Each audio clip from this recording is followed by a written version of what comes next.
fine up to $1,000, order the incarceration in the county jail for up to 30 days, or both. Any alleged violations will be carefully evaluated, and the court will impose only those sanctions that are appropriate and proportional under the circumstances. Before imposing any sanction, the court will make specific findings on the record. In addition, the court may consider any remedial measures, including immediate suspension of video transmission for the hearing in which the violation occurs, with proceedings continuing on an audio-only basis, and disqualification, if necessary and narrowly tailored, of the news organization that filed the request in order for electronic media coverage of the court proceedings for that hearing from serving as pool camera operator in this matter, where such a measure is required to ensure compliance with the standing decorum order and protect the rights of the parties. Any such remedial measure would be considered only as a last resort and only to the extent necessary to address the specific violations at issue. Counsel will have an opportunity to provide input before the court makes any final determinations regarding sanctions. The court values that input and will give it careful consideration. I want to be clear that these measures are intended to preserve open and transparent courts while ensuring fairness to all parties, and the court remains fully committed to the presumption of open proceedings under the applicable rules. Rather, these measures exist to protect the constitutional rights of all parties while preserving the integrity, fairness, and orderly conduct of these proceedings. With respect to media coverage in the courtroom, the court offers the following additional guidance to assist everyone in navigating today's proceedings. The pool camera has been relocated to the rear of the courtroom. The camera operator shall not zoom in on any individual seated at counsel table. When counsel tables are filmed, the camera must remain in a wide shot that includes all individuals seated at the table. Attorneys and witnesses may be filmed individually when standing at the lectern or seated in the witness box. I would also ask counsel to be mindful that microphones are located throughout the courtroom and may pick up conversations. Counsel may wish to consider using screen protectors on laptops and taking reasonable steps, such as covering one's mouth when speaking, to avoid the inadvertent capture of private communications, whether by camera, microphone, or those present in the courtroom. Third, the court wishes to address the camera operator. At this time, Mr. Josh Demick, could you come forward to the lectern? Could you please state your name and spell it for the record? Yes, my name is Josh Demick, JoshDemick. Thank you. My intention is not to cause you any embarrassment or discomfort, although it's probably not feeling that way on your end. I simply want to ensure that the expectations for today's proceedings are clear. During today's hearing, what is your primary role? My role is to cover the hearing that we have going on this afternoon, and I have read over the decorum and the EMC as well. My plan is to solely focus on the individuals that will be speaking up here. All right, you anticipated my next question, which was, have you read the December 23rd, 2025 standing decorum order, which you have, and I appreciate. And do you understand the guidelines as they relate to your responsibilities today, including the additional guidance regarding camera position at counsel table and the filming of attorneys and witnesses that I just put on the record that was not in the decorum order? Yes, Your Honor. All right. Do you need any additional time to review the order or to reposition the camera to ensure full compliance? No, Your Honor. All right. Do you anticipate any difficulty complying with the order or today's guidance? No. All right. Thank you, Mr. Dimick. Thank you. Before I let you go, as I just asked questions of the pool camera operator, Mr. Dimick, I'll turn to counsel. Do you wish to weigh in on what the court has just done? No, Your Honor. Thank you. Thank you. Yes, thank you, Your Honor. Richard Novak for Mr. Robinson. May I speak from here? Yes, Mr. Novak. All right, thank you, Your Honor. We appreciate that the court on its own accord, moved the videographer. I don't know where the still photographer is, but we continue to be concerned that any video images of Mr. Robinson during court proceedings, close-up images of Mr. Robinson during court proceedings, interfere with his right to a fair trial. I think I heard everything the court said about the videographer, but the still photographer is still seated in the same place where they were last week. And we would ask the court to order the still photographer not to take any photographs of Mr. Robinson's face or person during the hearing, in the same way that the videographer has now been ordered to be focused on the court, the witness, if somebody's testifying, counsel at the lectern, or generally the people seated at counsel, what the court referred to as counsel table. We do not want to see still images again of Mr. Robinson's face in the media with more speculation about facial expression. Did on its own, sua sponte, I guess we would say. But we have the same concerns about the still photographer. All right. And before I address that, any questions as on its own, sua sponte, I guess we would say. But we have the same concerns about the still photographer. All right. And before I address that, any questions as it relates to Mr. Dimmick? I want to excuse him to go back. Standing in front of the court is no fun. I recognize that. I was just trying to keep him up there as long as I possible. see. All right. Mr. Dimmick, thank you so much. Thank you very much. All right. Before I address that, I'll allow the parties to be heard before I address what Mr. Novak has brought up as it relates to the still photographer. To the state. Your Honor, I think Your Honor is appropriately concerned about the video, any close-ups of Mr. Robinson. I'm not sure that a still camera presents the same concern. This is a public hearing, and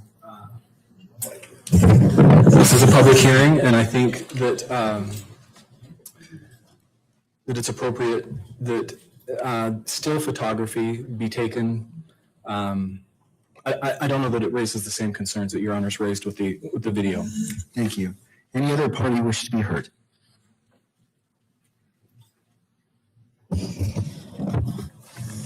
I'll be brief, Your Honor. Michael Judd on behalf of the news media. We agree that with what the state has just said. The concerns that I understand the court trying to address involve the capture of moving lips that can be used by lip readers. We have dealt in the past with inadvertent overhearing of actual conversations. I don't think still cameras present that same issue.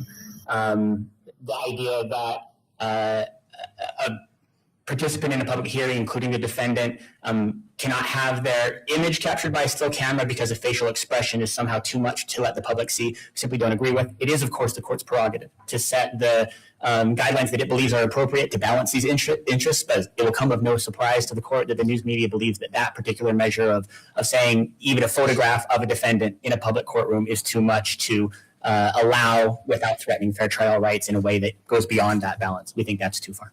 All right. Mr. Novak, I do have a question for you. Has there been a violation of the decorum order by the still photographer in any of these proceedings? I am not aware of violations by the still photographer, but I am very aware, if I may, of what we believe is unfairly prejudicial media content based on the images. And video images, yes, can be embedded in electronic media, but still photographs also are still appearing.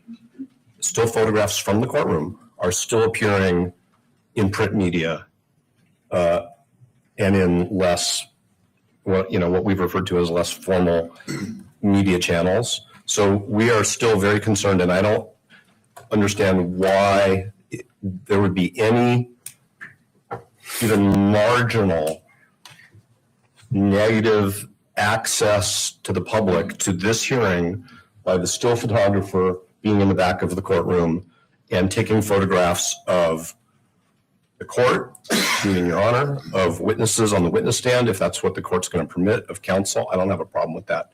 But we continue to have grave concerns of huge photographic lenses being focused on our client. And the results of that, and I'll just make a representation to the court that while we were in court last time, Mr. Burt and I both received, literally in real time, long ranting voicemails from people who were watching the proceedings. Now that was on video. I received another one of those calls today referring to my client's facial expressions from somebody who decided to leave a long, aggressive message on my office phone. And I'm very concerned that even still images of Mr. Robinson's visage in the courtroom are going to interfere with his right to a fair trial. And we've reached the point, because of the prior violations that have occurred and because of the nature of the media coverage, where Mr. Robinson feels like he may have to make a choice between two of his Sixth Amendment rights. And that's the right to a fair trial and the right to be present. And we want him to be able to have both of those rights and all of his rights. And the way he can exercise both his right to be present and his right to a fair trial is for the court to move the camera to where the video camera was ordered to be. Thank you, Mr. Novak. Thank you to all parties. I appreciate your input. This is an important matter, and the court takes it very seriously. I note that there has been no violations of the December 23rd, 2025 decorum order by the still photographer. That being said, this court wishes to exercise caution and will request that the still photographer go behind the bar, to the bar being the separating lower wall, and reposition his camera at that place. I appreciate the patience of all parties as we do this.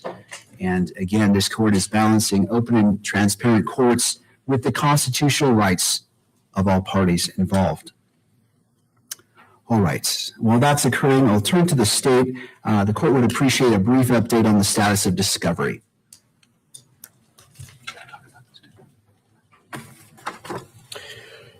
Your Honor, Chad Grunander for the state. To date, we have shared with the defense 100% of what we have received from law enforcement. With that said, we have been informed late last week that there is approximately, there's several terabytes of digital evidence from phones and other digital devices that the State Bureau of Investigations has in their possession. We are collecting a 20 terabyte hard drive to two of them, one for us and one for the defense. We did receive a letter, I think, this morning from the defense outlining their expectations with respect to how that would be received, original form, and more specifics as well. So we're in the process of coordinating that download onto those hard drives of the digital evidence that's been collected, and we will provide that as soon as we receive that downloaded to the defense. We are still working with law enforcement on the download of approximately 30 days of all of the surveillance video at UVU. We were told it was approximately 300 terabytes, and that's being downloaded 24/7. So that is still in process.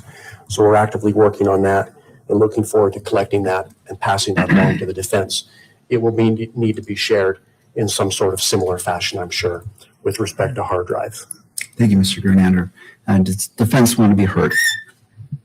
That is correct, Your Honor. Stacey Visser on behalf of the defense. We are in communication with the state about what we believe is missing at this point, and we are anticipating a large amount of digital discovery in the next few weeks that we will need to process. All right. Thank you. May I supplement this conversation, Your Honor? Briefly. Thank you, Your Honor. We've kind of divided up discovery responsibilities, and mine is to address what I'll call non-digital forensics. So there are many items of seized evidence that have been sent to various law enforcement labs around the country without getting into the details. We have some what I'll refer to as summary reports of those evaluations. But as the state attorneys know, we're going to need all of the underlying data, notes. These relate to things like DNA and other forensics. So if we haven't provided them with a very, very detailed list of the types of documents we need, we will. But I think, and Mr. Grunander could speak to this in more detail in terms of the status of that, but I think that's another big chunk of materials that presumably the state attorney's office has not received yet from law enforcement. And so obviously they haven't had a chance to give it to us, and we haven't had an opportunity to look at it or to have our own experts review those types of materials. Thank you, Mr. Novak. All right, before Mr. Grunander. We'll make a point to follow up on that with the law enforcement agencies. We'll communicate with defense counsel on that, Judge. I appreciate the cooperation between the parties.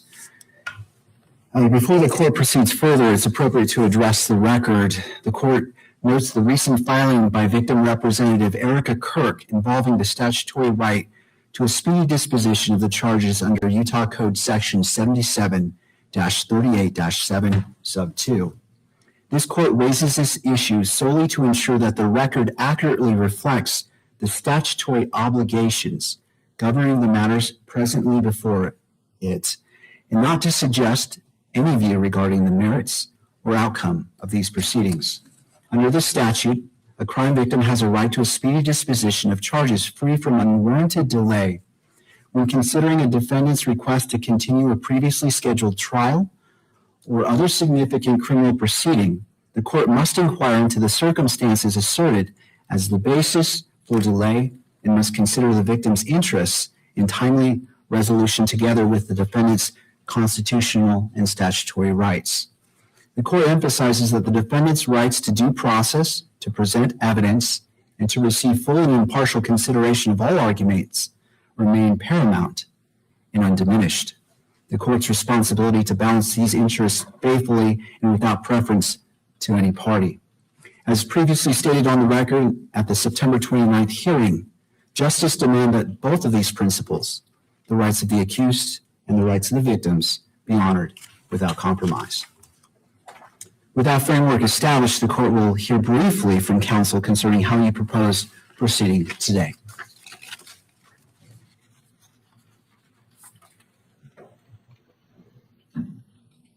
Thank you, Honor. Richard Novak, again from Mr. Robinson. We're prepared to continue with Mr. Gray's testimony. We did file what I captioned a renewed request that this court proceed under a particular section of the Utah Code to refer this motion to the Attorney General. So it's obviously up to Your Honor to decide if the court wants to address that renewed request in writing now or at a different time. I do want, whenever it is the court's view that it's timely, to address the issue that the court just brought up, which is how the court, well, what I want to address is how the court will manage the question of whether Mr. Robinson needs more time to prepare for the preliminary hearing. So the court got an update on the status of discovery. The court noted Ms. Kirk's filing, which of course we are all aware of, and we understand her rights as the representative of the victim in this case. There are challenges under Utah law when the defense needs to communicate to the court the details of its diligence in terms of preparation for a hearing, because we're not going to make a public filing of work product. And I'm sure the court understands exactly what I mean. Yes. So what I'm saying is the court brought up the filing and the significance of that for future proceedings. We're going to need to have, if I may, what I would call sort of a case management conference at some point about how the court will manage our need to be able to share with the court the status of our work, which we believe is confidential and privileged, in light of the fact that every time we file something and ask the court to designate it as private, we have counsel for the media trying to unseal it.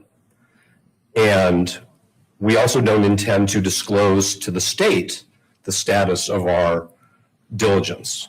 And so I'm not asking the court to address it now. I guess I'm just trying to put a Post-it note on somebody's list. It's certainly on our list. And we didn't really intend to bring that up at the outset of today's proceeding. But since the court mentioned Ms. Kirk's filing, it just seems like the right time to mention that. So we're prepared to proceed with further testimony from Mr. Gray and keep going with the evidentiary hearing unless the court wants to address what I captioned our renewed request. Thank you, Mr. Novak. Thank you. To the state. And Your Honor, the state's prepared to go forward with the evidentiary hearing. We are prepared also to address this renewed request. If Your Honor would like to do that at the outset, I would suggest that Your Honor set a time limit on that argument so that if, assuming that that motion's denied, that we can move on with the evidentiary hearing. We've got witnesses who've been subpoenaed. They're ready to testify. All right. Well, I appreciate that update. And I do want to give some guidance of how today's hearing is going to go. And both parties have touched upon that. Based on the record before the court as it relates to the evidentiary hearing, and in order to ensure a fair, orderly, and efficient proceeding, the court will proceed as follows. First, we will address what Mr. Novak just brought up in regards to the referral to the Attorney General's office briefly, and you'll see why I say briefly with my next statement. Counsel will have until 4:30 to present evidence, including cross-examination and any redirect. Motions for supplemental briefing are denied at this time, as the court finds the issues adequately framed for today's proceedings. These parameters are not intended to limit any party's substantive rights, but to keep the proceedings focused and free from any unnecessary delay. Upon the close of the evidence, the court will proceed to argument. Each side will be allotted 15 minutes. Mr. Novak, or to any of the attorneys who would be making closing arguments, if you intend to reserve time for rebuttal, please allocate your time accordingly. This court will conclude at 5 o'clock. And in addition, the court anticipates issuing its ruling via WebEx in order to give the evidence and the arguments presented today the careful and deliberate consideration they warrant. That proceeding will be scheduled at the conclusion of today's hearing. And so, counsel, with that in mind, we will turn to the motion to refer or the motion concerning the Attorney General's office. I will hear from both parties. It is your time.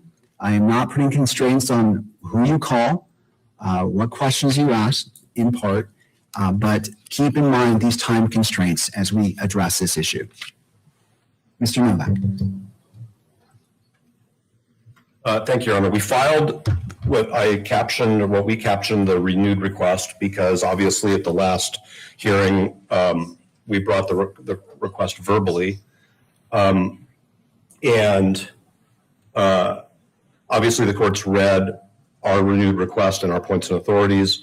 We received the brief written by Mr. Ballard, which is very clear and very well written, and we understood the views expressed there. We just disagree fundamentally on what that code section means. We disagree fundamentally on the suggestion that there's a separation of powers problem. It is ultimately this court's responsibility to ensure that parties are represented by conflict-free counsel. Obviously, in the legal profession, there is an initial expectation that counsel will avoid conflicts. But there are always situations where a party needs to bring a conflict on the other side to the court's attention, and the court has both the statutory authority and the inherent authority under the common law to do something about it. So we do believe that this is well within the court's discretion. The statute actually tells the court that it needs to encourage the state to seek assistance. That seems to be a gentle way to say that the state is at least disqualified from litigating its own disqualification issue. And then I'm going to reserve the rest of my time for our evidentiary hearing and closing arguments. Thank you, Mr. Novak. Thank you. Turning to the state, Mr. Ballard.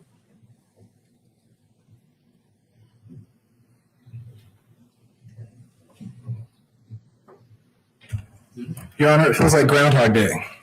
Here we are, we've got, again, we're supposed to be having an evidentiary hearing, and Mr. Gray should be on the stand, and instead we're arguing again this issue about whether this court can refer this issue to the Attorney General's office. And I guess if I were in Your Honor's position, I'd be wondering why the defense insists on raising this issue in a way that doesn't allow this court or the parties to be able to fully analyze it and brief it. The defense finally did file a written motion, but waited until Friday afternoon to file that. So as we've outlined in our alternative point in our response, I think this court would be well within its discretion to just deny that motion as untimely. But on the merits of that motion, I think, as we've explained in our response, and Your Honor's indicated that you've read that, I think we've explained clearly why this statute does not apply in the way that the defense claims it does. And I'm happy to walk through the statute and the points that we've made. I don't want to belabor that. If Your Honor has any questions about the statute, I'm happy to answer those. But I think it's clear that this statute does not allow the court to replace a prosecutor. At best, what it allows is the court to recommend that the county attorney seek the help of the Attorney General's office. So I don't believe that this statute has any application. The cases that the defense has cited are irrelevant to this issue. And for those reasons, unless the court has any further questions about the state's opposition, I'd submit it. Thank you, Mr. Ballard. Anything further from the parties before this court issues a ruling? No, thank you. All right. So before this court's defendant's renewed request to refer the pending motion to disqualify to the office of the Utah Attorney General. In support of that request, the defendant relies upon Utah Code Section 17-18A-304, which provides that the Attorney General shall assist a county prosecutor only if the court finds that the prosecutor is unable to satisfactorily and adequately perform the duties of prosecution and recommends that the prosecutor seek additional legal assistance. The defendant argues that where there exists a non-frivolous basis, factual basis, suggesting a potential conflict of interest, the court should make such a finding and recommend assistance from the Attorney General. The court has carefully considered that argument and reviewed the briefings. However, the statute does not adopt the standard proposed by the defendant, nor does such a standard appear in existing case law or court rules. The statute requires specific findings regarding the prosecutor's inability to satisfactorily and adequately perform prosecutorial duties before referral is appropriate. At this stage of the proceeding, the court is not persuaded by those statutory conditions have been met. Based on the record presently before the court, there is no indication that the Utah County Attorney's Office lacks the resources, knowledge, or ability to litigate the motion to disqualify on behalf of the state. Accordingly, the court cannot make findings required under Section 17-18A-304 to justify referral to the Attorney General's office. For these reasons, and without expressing any views on ultimate merits of the motion to disqualify itself, the defendant's renewed request for referral is respectfully denied.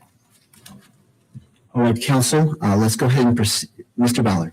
Thank you, Your Honor. Can I just clean up one piece of the record?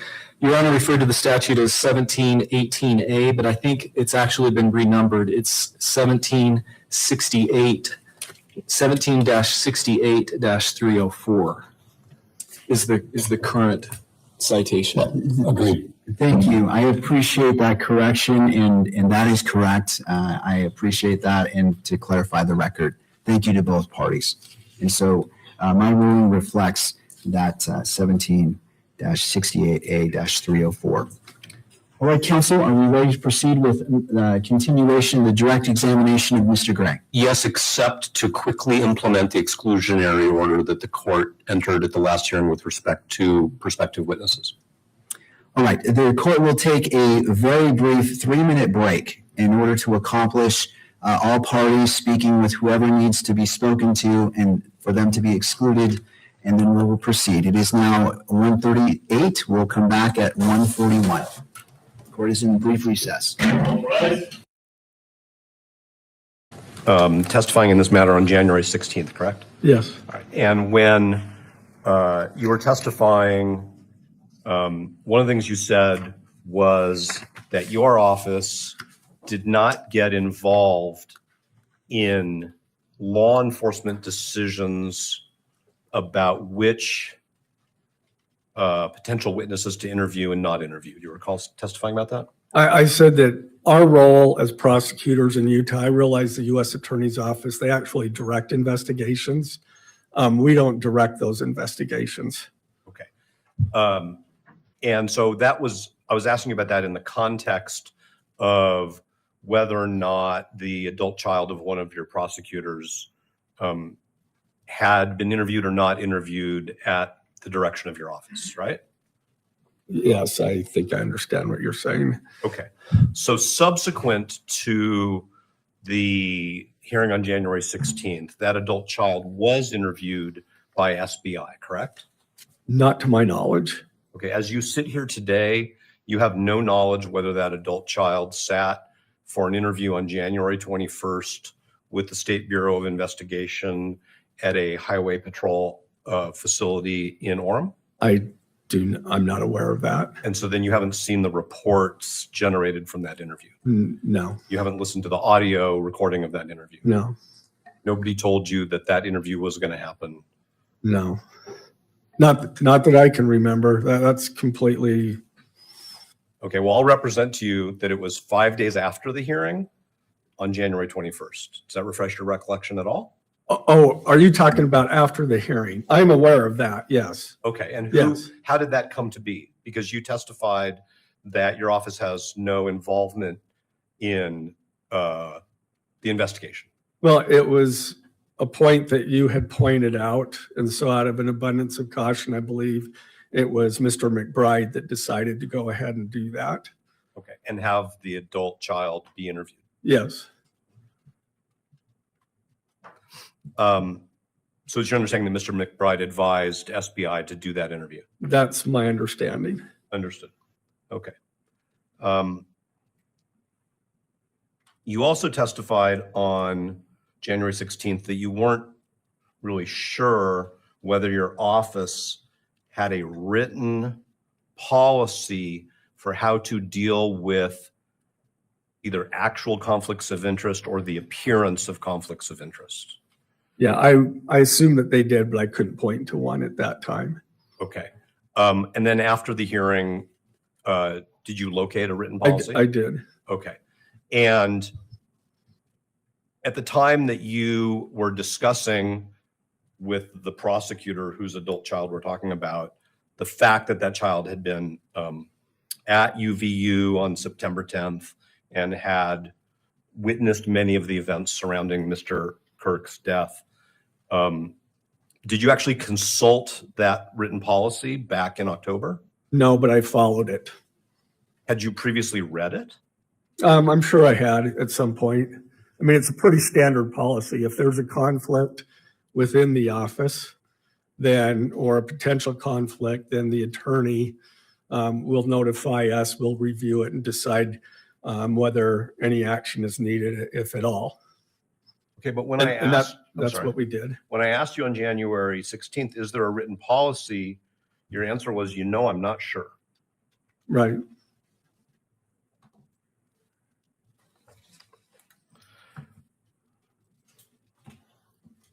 There was a subpoena for documents that you received and complied with over the last week or so, correct? Yes. Okay. And one of the things that we asked for in that subpoena was any memoranda or writings that memorialized how your office handled the potential conflict of interest. As I understood the subpoena, it's any discussions regarding whether or not there is a conflict. Right. And so, yeah. And so what I take from the return on the subpoena, if I could call it that, is that there isn't any memo to the file. There's no legal analysis. There's no memorialization of the decision that you made that there's neither an actual conflict or an appearance of a conflict. No, there's not. You mentioned when you were testifying at the last hearing that you are the president-elect of SWAP.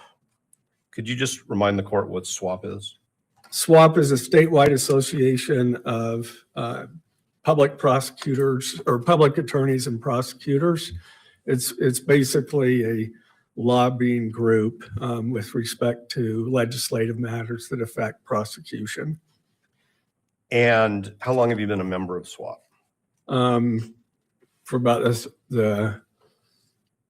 long as you can remember? the 3 years that I've been county attorney, I've been a member, a board member of SWAP. Okay.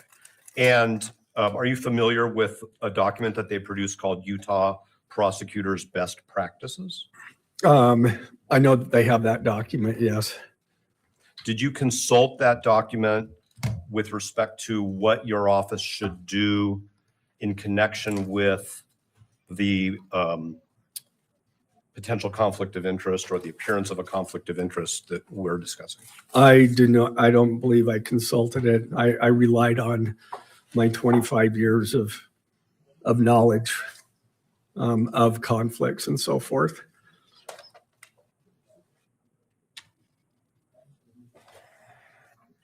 Your Honor, what I would like to do, if I may, is approach Mr. Gray with a document that I'm just going to mark for identification as Exhibit I, and that's because we've previously marked for identification A through H, if I have my alphabet correct. And Yes. if I may pass one up to the court, I will, if the court needs that. No, feel free to approach Mr. Gray and present Exhibit thank you. I. Gray, I'm handing you something that's been marked as Exhibit I for identification only. Oh, I'm sorry, of course. Have you seen this document before? I've seen it, yes. All right, I mean, there's a lot more than just conflict in our best practices. absolutely, but we're just Yeah. going to talk about that, okay? Yeah. All right, so what I'd like to do is turn your attention to page 2 of that document, which has a whole section addressing conflicts of interest. Would you agree with me that it starts in the middle of page 2? Yes. All right. And you see what I'll refer to as general standard 1.30 conflict avoidance. Yes. All right. Could you just read that aloud for the record, please? A prosecutor should not hold an interest or engage in activities that conflict, have a significant potential to conflict, or are likely to create a reasonable appearance of conflict with the duties and responsibilities of the prosecutor's office. All right. What do you take to mean a reasonable appearance of conflict? There has to be a real actual conflict, that there could be actually an appearance of that conflict. And that would be in the views of the public, right?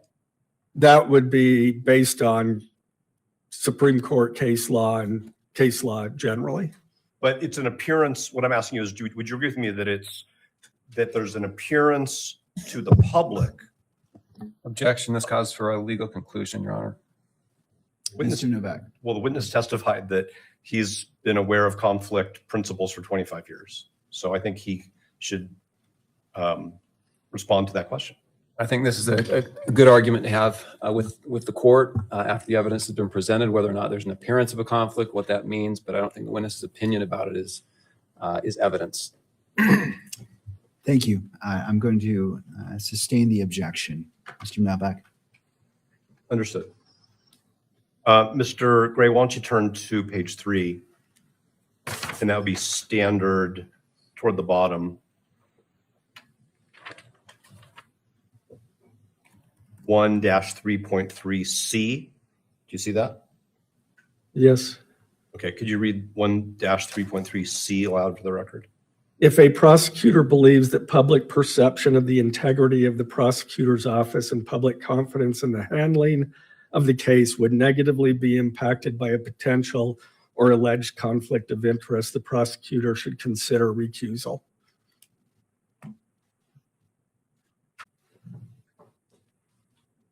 All right, Mr. Gray, I want to ask you some questions about the decision to file a notice of intent to seek the death penalty against Mr. Robinson and the fact, which is beyond dispute, that a adult child of a member of the prosecution team was present at the shooting of Mr. Kirk, all right? You state in your opposition, well, let me back up. You testified on January 16th that you are the one who drafted the opposition to the motion to disqualify, correct? Yes. All right. So even though there's no affidavit by you, you stand by the contents? Yeah, I said to the extent that we could either proffer that information or testify, and here I am. Okay. So my first question is there a formal written policy or guidelines or procedure? I don't want you to get hung up on my nouns for when your office decides to seek or not seek the death penalty in a case. Anytime that it's an aggravated murder case, there's a potential for that. Okay, so I understand that because that's what the statute says. That's right. But my question is there a policy, a procedure, a protocol, something in writing? No. Okay. And is it your view that it's your decision alone because you're the elected county attorney? Yes. Okay. And in this case, did you discuss that question, whether the state should seek the death penalty, with your team before that decision was made? Yes. And did that conversation include the adult prosecutor whose child is the adult student at UVU we're talking about? No. Are you saying that prosecutor was specifically excluded? No, maybe I misunderstood your question. Okay. I thought you asked whether or not we discussed her status as a witness. Let me back up, because it was a bad question if you didn't understand it. Okay. Those are the rules, right? Okay. So you discussed with your prosecution team whether or not the state would seek the death penalty against Yes. whoever the state accused of committing that crime. Yes. All right. And I should back up. I mean, I don't know that we had a discussion before they actually had an arrest. I mean, that was 2 days later, but certainly in between the time that we filed and then we did have a discussion. okay, so what you're saying, if I'm not trying to put words in your mouth, but just so the record is clear, is that after Mr. Robinson was arrested, your team had a conversation about whether or not it would file a notice of intent to seek the death penalty. It was rather informal. I don't know that we all got together and said, what are we going to do? I would talk to different members of my team. But I had pretty much made up my decision. And so they knew where I was going. Did you make up your decision before there was an arrest? I thought that based on if we had the evidence that, yeah, we would be seeking the death penalty. And you were already aware at that time that the child of one of your team members was present at that event, right? Sure. All right. Now, what you're saying is that the And that you discussed that with all of the team members, even if informally? As far as the death penalty? Yes. Yes. Okay. And you didn't exclude from that No. conversation the prosecutor whose child we're talking No. about? That prosecutor was included in the conversation Yes. about whether to seek the death penalty? Yes. And you're aware, because I think you were present, that there were a number of press conferences held by elected state officials both before and after Mr. Robinson's arrest, correct? Yes. Okay.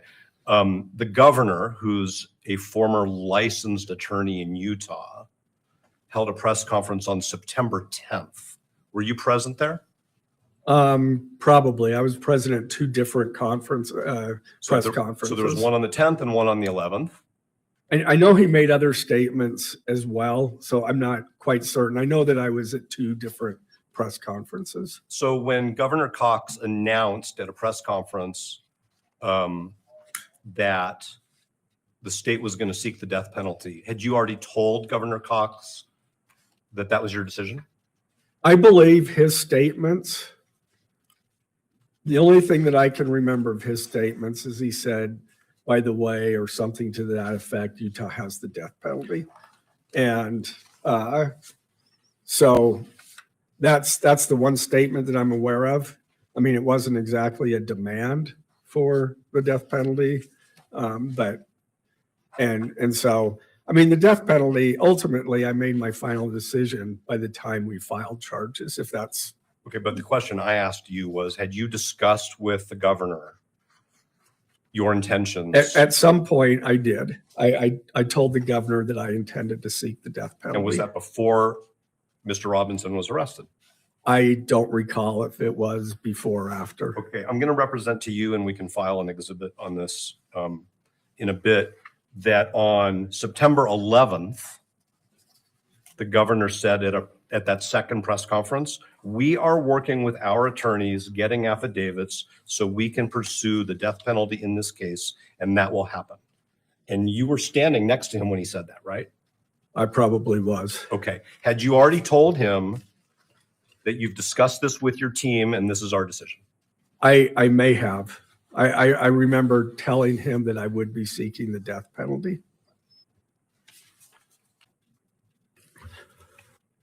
Did you tell the governor that the child of one of the members of your office was present at the shooting? No. Did you tell anybody else in state government that the child of one of the members of your team was at the rally? Not that I can recall. It just wasn't part of my thinking. Okay. Are you aware whether the member of your team told the governor or anybody in state government about that? I don't know. Certainly not when I was in the room with them that I can recall. Now I'm going to ask you the same questions about federal officials. Did you inform any federal officials that one of your prosecution team members, a senior member of your office, had a child who was there at the time of the shooting? No.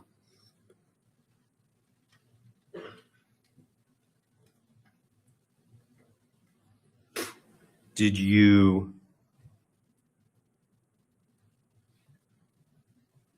tell anybody in federal government or federal law enforcement that you were going to be seeking the death penalty before Mr. Robinson was elected? I'm sorry, before Mr. Robinson was arrested?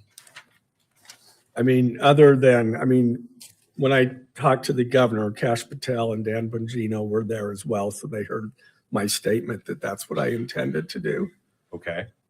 And were you aware that before you filed that notice, the President of the United States went on national television, said, I hope he gets the death penalty? I had heard that he said that, yes. And that was before you filed the notice? Yes. All right. Now, you stated in your briefing that your decision to file the death penalty notice when you did was partly because you ran for elected office 3 years earlier on a commitment to seek the death penalty. Yes. So you made a commitment. Sometimes we call that a campaign promise. I'm not trying to make light of it, but that is what we frequently call commitments that we make to the voters, right? It was a commitment that I would seek the death penalty in all appropriate cases. And you knew before you filed the notice that the governor thought it was an appropriate case Yeah, and the president thought it was an appropriate case. yeah. Did Mr. Patel express his views? Not that I recall. I mean, he was doing the bidding of the president, so, but I did find it a little interesting, Governor Cox, because he plays no part in the decision. So, Did you tell Governor Cox after he made those public statements, this is not your decision, this is my decision? no,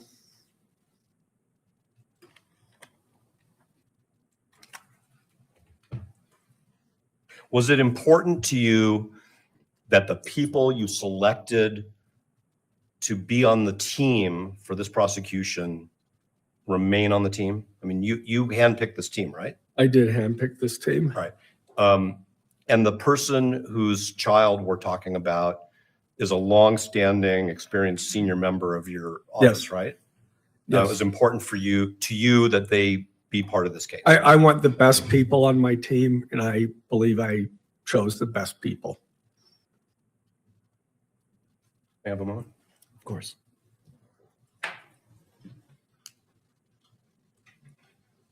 Thank you, Your Honor. We have no further questions for Mr. Gray.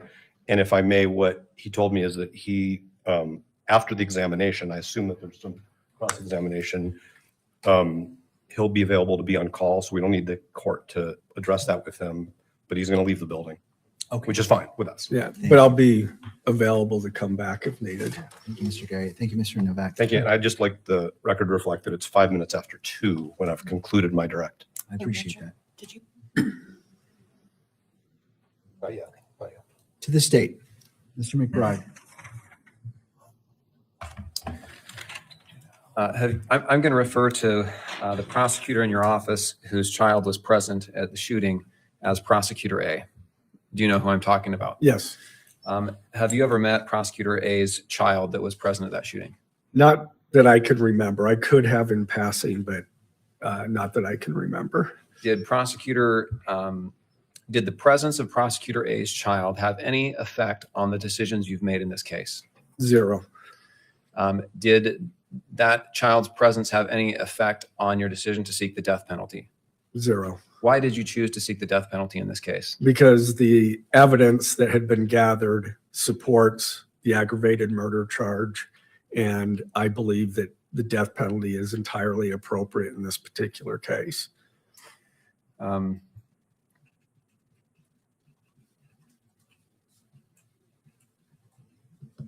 On September 10th, you've testified that you learned that Prosecutor A's child was present at the shooting, correct? Yes, Did her presence affect the decisions you made on September 10th at all? no, Will you describe how her presence affected your decision-making on that day and in the few days following before you charged? it had no effect whatsoever. I mean, quite frankly, as I think I testified earlier, I didn't even give it a second thought after I was told about that. There's been some question about the reason you chose to seek the death penalty at the time you did. Now, the law in Utah allows you to wait to announce the decision to seek the death penalty until after arraignment, correct? Yes. Why did you give the notice of intent to seek the death penalty at the time you did rather than waiting? I had learned from experience in a prior case, in particular, the Michael Jane case, that in a highly publicized case, the longer that you delay that decision, even though, I mean, I may very well make the decision early on, and I have in certain cases, but the more delay, then it just creates all this unnecessary public speculation and everything else. And we actually, in the Michael Jane case, I went to my attorneys and they said, yeah, we usually wait. But so I was waiting, but then Channel 2, I believe it was, contacted me and said that they had learned information that we were taking death the death penalty off of that case.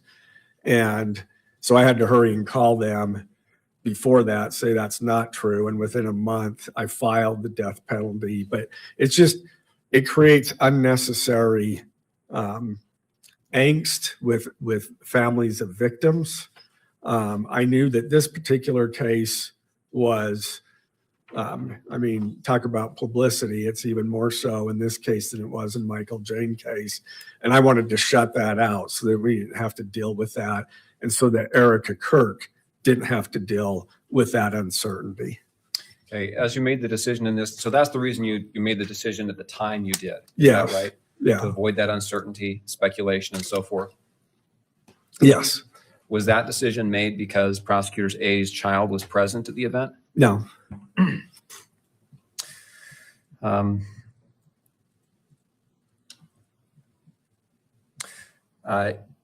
You talked about a campaign promise. When did you run for county attorney and make that campaign commitment to voters that you would seek the death penalty in appropriate cases? It was, What year? it was about 4 years from this very time.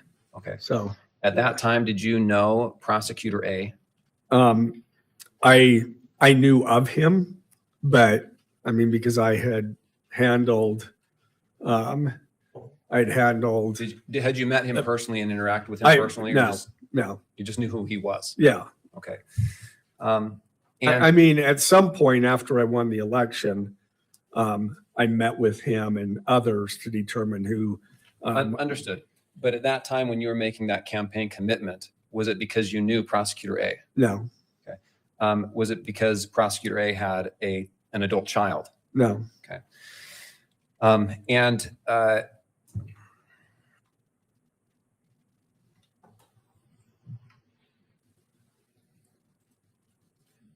Decision making.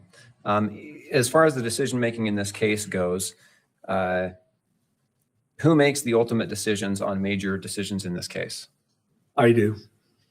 Does Prosecutor A, does the buck stop with Prosecutor A? No.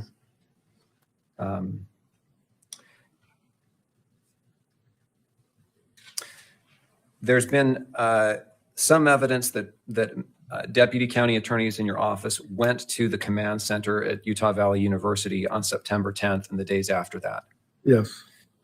Is that a normal process? Yes. In any homicide case or big case, we'll have attorneys respond to the command post to offer any assistance that may be needed, which may include search warrants or discussions about, the need for certain evidence. So having attorneys appear at Utah Valley University that day was not unusual? How many? I mean, No. My question is having attorneys yeah, appear. no, not unusual at all. Do you know which attorneys went? Yes. I know that I went, Mr. Grunander went, you went, Ryan McBride, and David Sturgill went.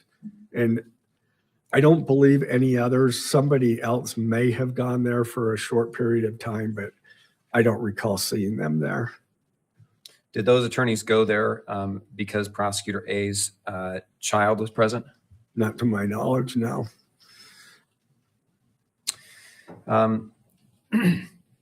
Aside from charging, have many major decisions, aside from charging and the notice of seeking the death penalty in this case, have many major decisions been made in this case? I mean, major decisions. No, I mean, what comes to my mind is one major decision was to make sure that defense counsel gets discovery in a timely manner. That was quite frankly foremost on my mind once we filed the case. And I personally directed procedures to be put in place so that there would be no mistake as to what the defense counsel received and what we had. I mean, every time there's a motion, obviously the team is working on it. We work on it together. But I mean, as far as trial strategies or things like that, none of those decisions have been made. Is it fair to say that aside from charging and the death penalty decision, Is it fair to say that the most important decisions are yet to be made in this case? Yes, And that includes trial strategy, yes, preliminary hearing strategy, yes, and- any plea negotiation. yes.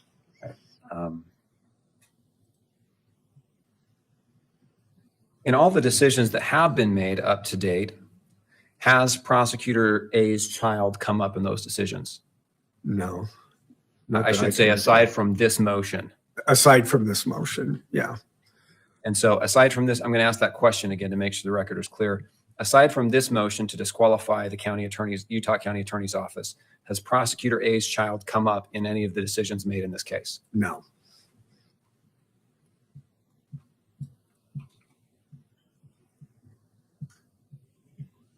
Has Prosecutor A's involvement in this as a witness here affected the prosecution in any way in this case, in your opinion and observation? No. Do you believe it will affect the prosecution in the future? No. Why not? Because this is somebody that happened to be there. That has, what we're concerned about is the evidence supporting the charges. That's first and foremost. And that has nothing to do with somebody that happened to be there. Quite frankly, completely irrelevant to anything that matters in the case. Okay. A couple other follow-ups.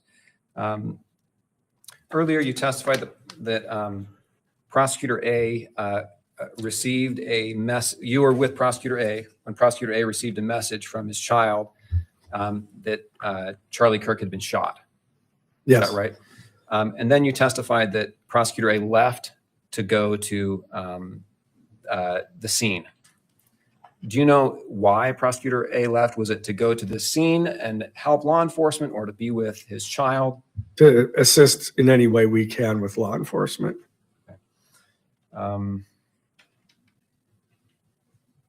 You previously testified that you did not consult the Attorney General's office about whether or not this was a conflict of interest that would require your office to leave the case or to refer the case. Why did you not consult the Attorney General's office? Because what they would have done is, researched it and then come back. And I've done that for, over 30 years in my practice. I'm capable of doing that. I researched it where? Case law and so forth. Again, I do not believe that there's any conflict whatsoever. I made that conclusion. I stand by that. Out of an abundance of caution, we certainly notified counsel out of an abundance of caution. And I think that's the appropriate action to take. So again, I understand what the concern about conflict is whether or not it has any possibility of affecting your decision-making as a prosecutor. And I didn't see how this does in any way. Okay, if I can have just a moment.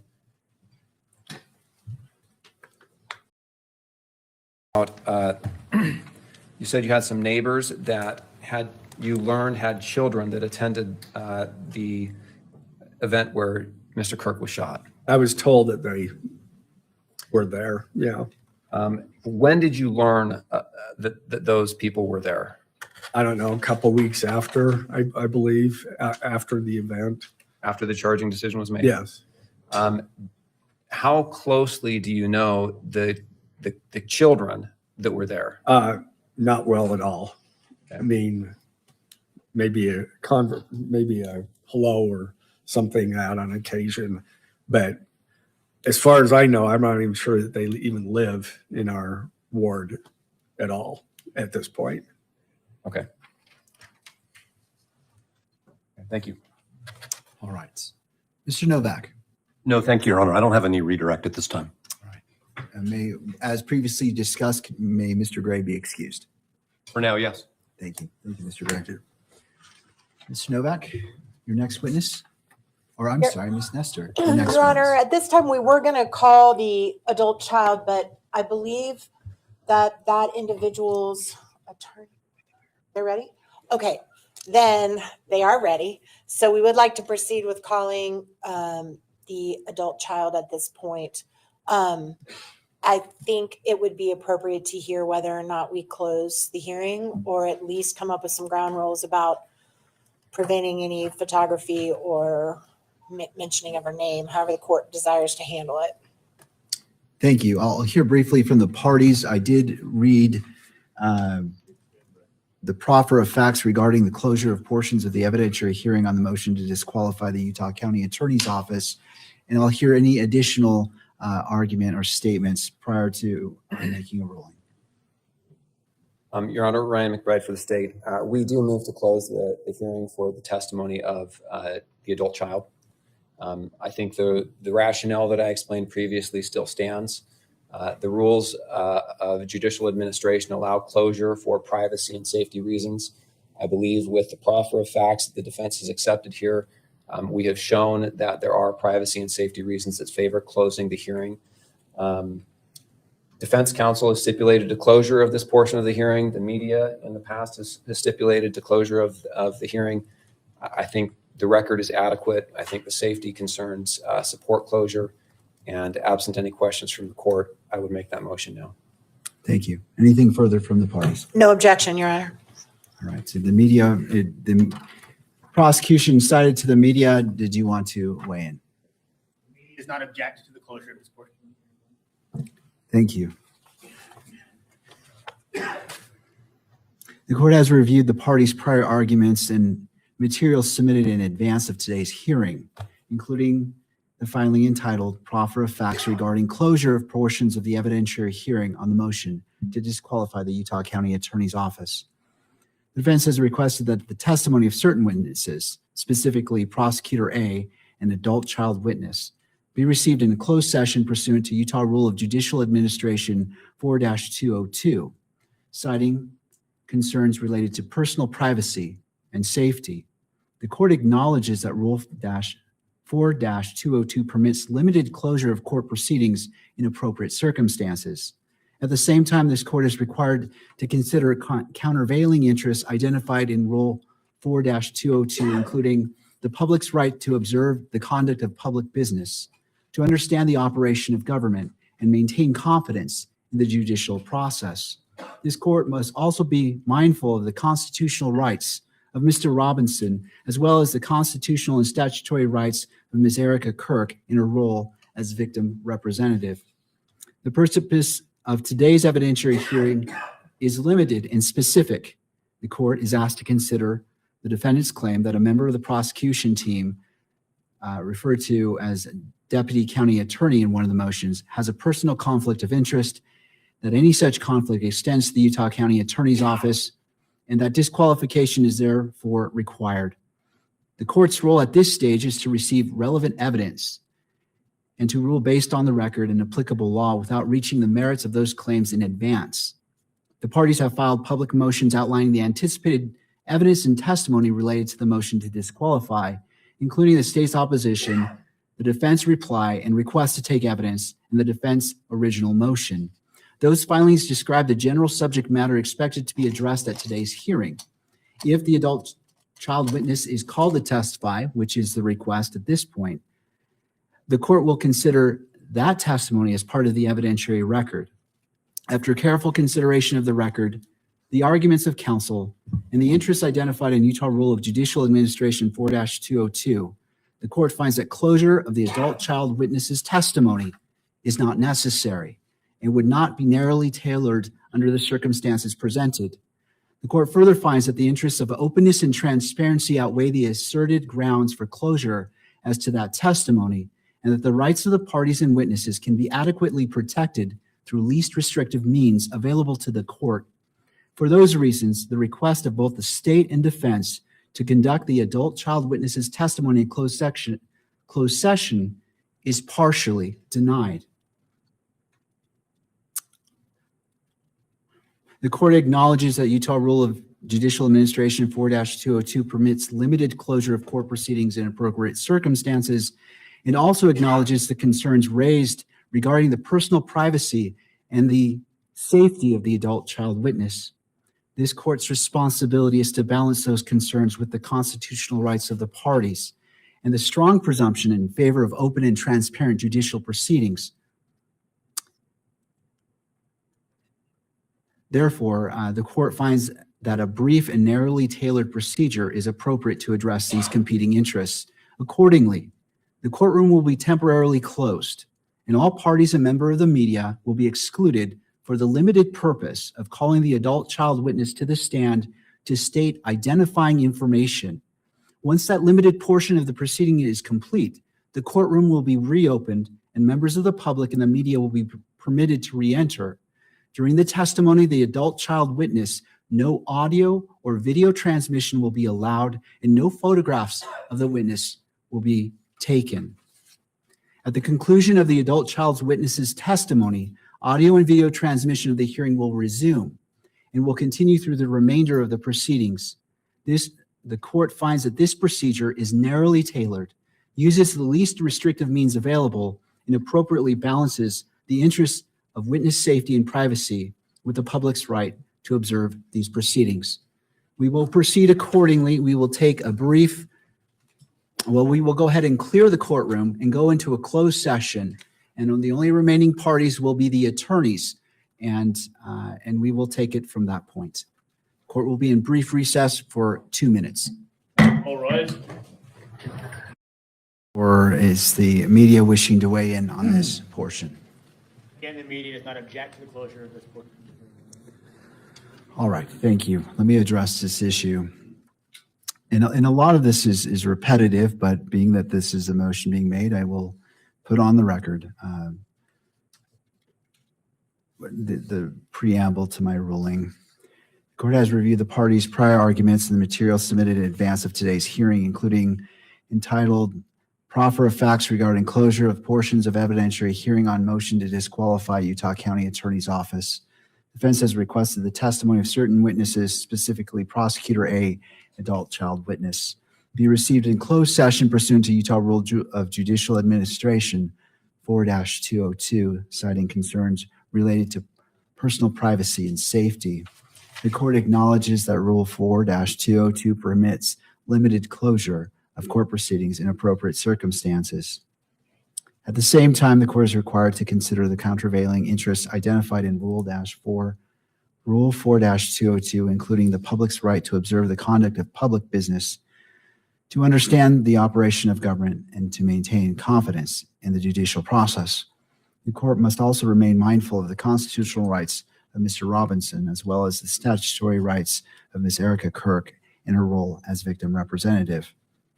And I also note that she filed today notice in regards to open and transparent courts. So I just want to touch on that. I acknowledge that filing as a victim representative. The purpose of today's evidentiary hearing is limited and specific. The court is asked to consider the defendant's claim that a member of the prosecution team, which was previously referred to as deputy county attorney in the motions, has a personal conflict of interest, that any such conflict extends to the Utah County Attorney's Office, that disqualification is therefore required. The court's role at this stage is to receive relevant evidence and to rule based on the record and applicable law without reaching the merits of those claims in advance. The parties have filed public motions outlining the anticipated evidence and testimony related to the motion to disqualify, including the state's opposition, the defense reply and request to take evidence, and the defense original motion. Those filings describe the general subject matter expected to be addressed at this hearing. The defense asserts that the prosecutor's familial relationship with a witness creates a concurrent conflict of interest implicating Mr. Robinson's due process rights. The prosecutor's role, duties, and actions in this matter are therefore relevant to the issues before the court. If the prosecutor is called to testify, as it seems they will be, the court will consider the testimony as part of the evidentiary record. After careful consideration of the record, the arguments of counsel, and in the interests identified in Utah Rule of Judicial Administration 4-202, the court finds that closure of the prosecutor's testimony is not necessary and would not be narrowly tailored on the circumstances presented. The court further finds that the interests of openness and transparency outweigh the asserted grounds for closure as to that testimony, and the rights of the parties and witnesses can be adequately protected through least restrictive means available to the court. For those reasons, the request of both the state and the defense to conduct the prosecutor's testimony in a closed session is respectfully denied. You may call your next witness, Mr. Burt. Your Honor, I call Prosecutor A. All right.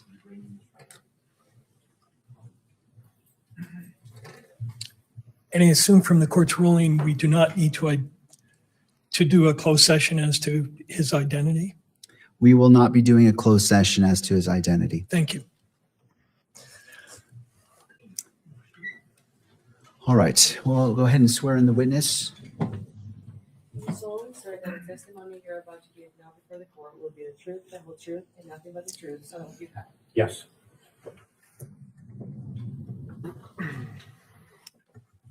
Mr. Burt. Thank you. Good afternoon, sir. Good afternoon. Could you tell us your name, please? Chad Grunander. And could you tell us what your business or occupation is? I'm a prosecutor at the Utah County Attorney's Office. How long have you been a prosecutor at the Utah County? Almost 22 years. Sir, in front of you, there's a number of exhibits, and they're marked, I believe, D through G. Do you see those there? Yes, I do. Okay. I'd like to go over those briefly, and then we'll proceed with your questioning. Do you recognize Exhibit D? I do. And could you tell the court what that is? This is a biography that lists my name, my title at the Utah County Attorney's Office, with a brief description of what my duties are, my responsibilities, my education. It speaks to a little bit about my career and some of the cases that I've prosecuted over the years. Your Honor, I'd move into evidence D, Exhibit D. To the state. No objection. This exhibit is received and admitted into evidence. Thank you. Next, Exhibit E. I wonder if you could identify that for the court. Yes, this is an email that I sent to you as well as co-counsel for Mr. Robinson.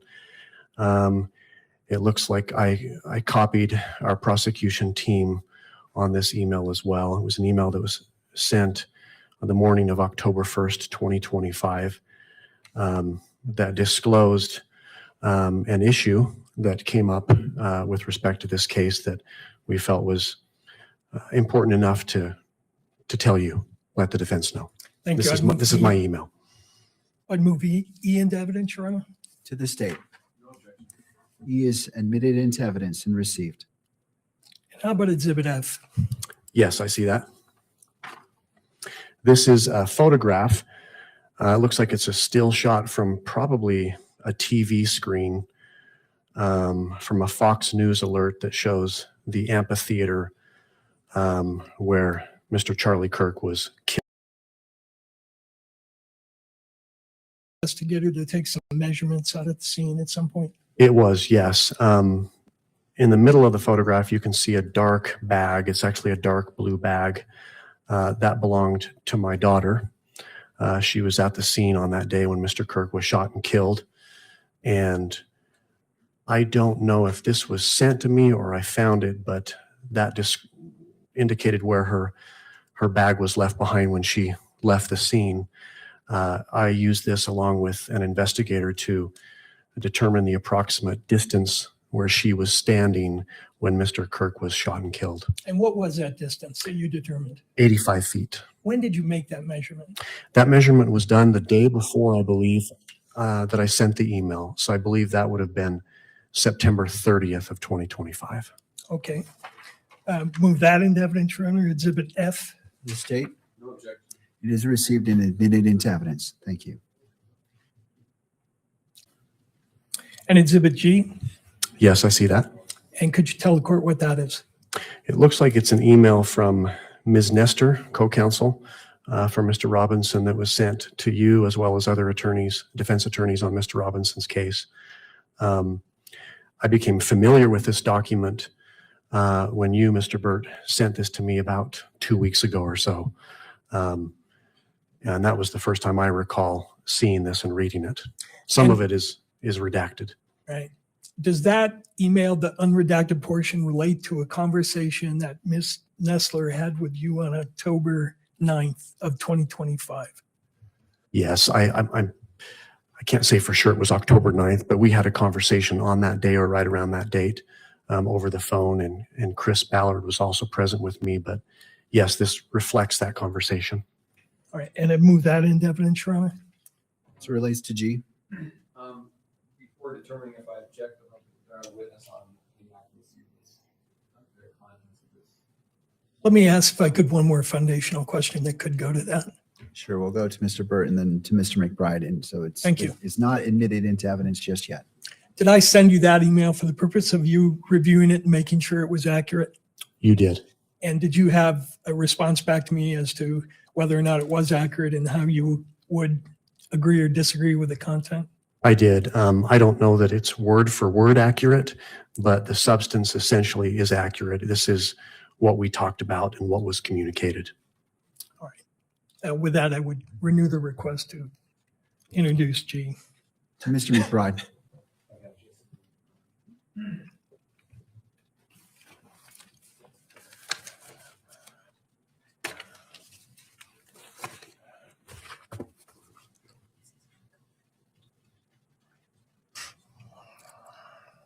I will say, one, Counsel, just no questions been asked. I'm just waiting for Mr. McBride. If I can provide a witness about the contents here.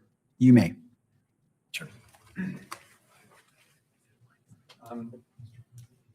Did you write this email? I did not write this email. This was an email that was sent between defense counsel that memorialized your conversation with defense counsel. Is that right? That's correct. Okay. I want to ask you about some of the contents here.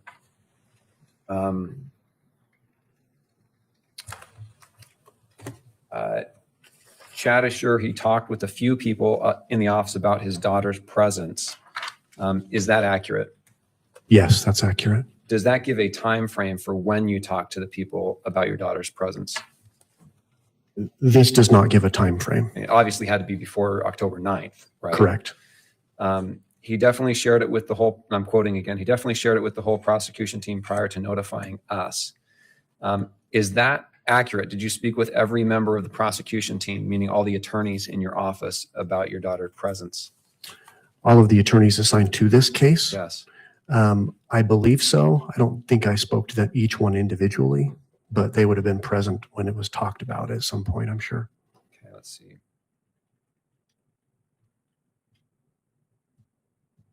Okay, I think that's all I have. Thank you, Mr. McBride. And two, defense has renewed their motion to admit G into evidence to the state. I don't object to the admission of G. The accuracy has been addressed by the witness. So, all right. Exhibit G by defense is admitted into evidence. Mr. Thank you. Burt. You want to make a clarifying comment? I did. Right towards the end, before the redaction, it says his daughter has not been interviewed by any law enforcement. That was true at this time. I believe since then, she has been interviewed by law enforcement, my daughter. Right. So when that was written on the 9th, she had not been interviewed by law enforcement. That is my understanding, yes. That's And correct. when was she interviewed by law enforcement? I believe it was after our last hearing in between January 16th and today. And can you tell me what role, if any, you had in arranging that interview? I didn't have any role in that. I was just informed that it was going to happen. Okay, thank you. Now, I'd like to direct your attention to September 10th, 2025. Can you tell me where you were around noon of that day? I was up in Davis County, in Layton, at a convention center. I was there with my boss, Jeff Gray. I was actually presenting to the elected county attorneys in the state of Utah at a conference. And was anybody else from your office present at that conference? No, just the two of us. Did something happen in relation to your daughter while you were at the conference? Yeah, shortly after I finished presenting, we were standing around. I was standing next to my boss and some of the other county attorneys in the state, and I started to receive some texts from my daughter that were sent to our group family text group. And can you recall for me what the content of that initial text was? Yes, there was a text that came in, I think at 12:25, I believe, that was in all caps, and it said someone was shot or someone got shot. There was another text that came in.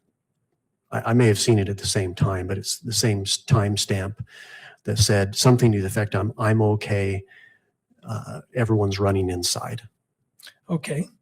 And just to refresh your memory, we were recently provided with some of your daughter's emails and screenshots, one of which was a screenshot of a outgoing phone call to you at 12:28 p.m.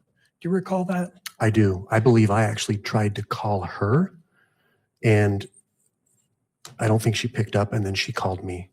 All right. And according to the screenshot, that was a 1-minute call. Do you recall what you said, what was said during that conversation? I think I was checking on her well-being to make sure she was okay. I don't know that we even talked too much about the facts, what occurred. It was a short phone call, but I wanted to make sure she was okay. That's why I called. Sure. What was your initial reaction when you learned that she was present at what probably you didn't know much about at that point? Well, I was startled. I was concerned for her welfare. I understood almost immediately when I found out about it that she was okay, that she was out of danger, but it was concerning. Now, did you know that she was attending this event? I did. She had talked about it in the days preceding that she was going to go to this rally. And did you have some discussion with her about whether that was a good idea, bad idea, or you had no position on it? No position. We didn't talk about that. And what did you talk about in relation to Charlie Kirk? This is before September 10th. Just that I had become aware, probably through her, that he was coming to UVU. She would watch Charlie Kirk from time to time online, and she was excited to go see him at this rally. Okay, so 12:28, you have this phone call with her. And then do you recall you communicating back with her by way of text? Yes, I remember asking her a question a few minutes later, asking whether she heard what sounded like a gunshot. And is that the reference? I think it's attached to the opposition to the motion as Exhibit B, an entry at 12:35. That sounds right. Hannah, did you hear a gunshot or what sounded like a gunshot? That's correct. That was from you to her by way of text. Yes. And did you get a response back from her? Yes, she responded, "I for sure heard it. Everyone started screaming and running. A few people said they saw the shot hit his neck, ... Not sure." So at that point, did you share the email exchange or the text exchanges with anyone, either verbally or actually sending the text to anybody? I know I spoke with Jeff Gray about these text messages. I may have even alerted him to the fact that there had been a shooting prior to even sending that text to my daughter, just because we were right there together. But we did talk about that briefly.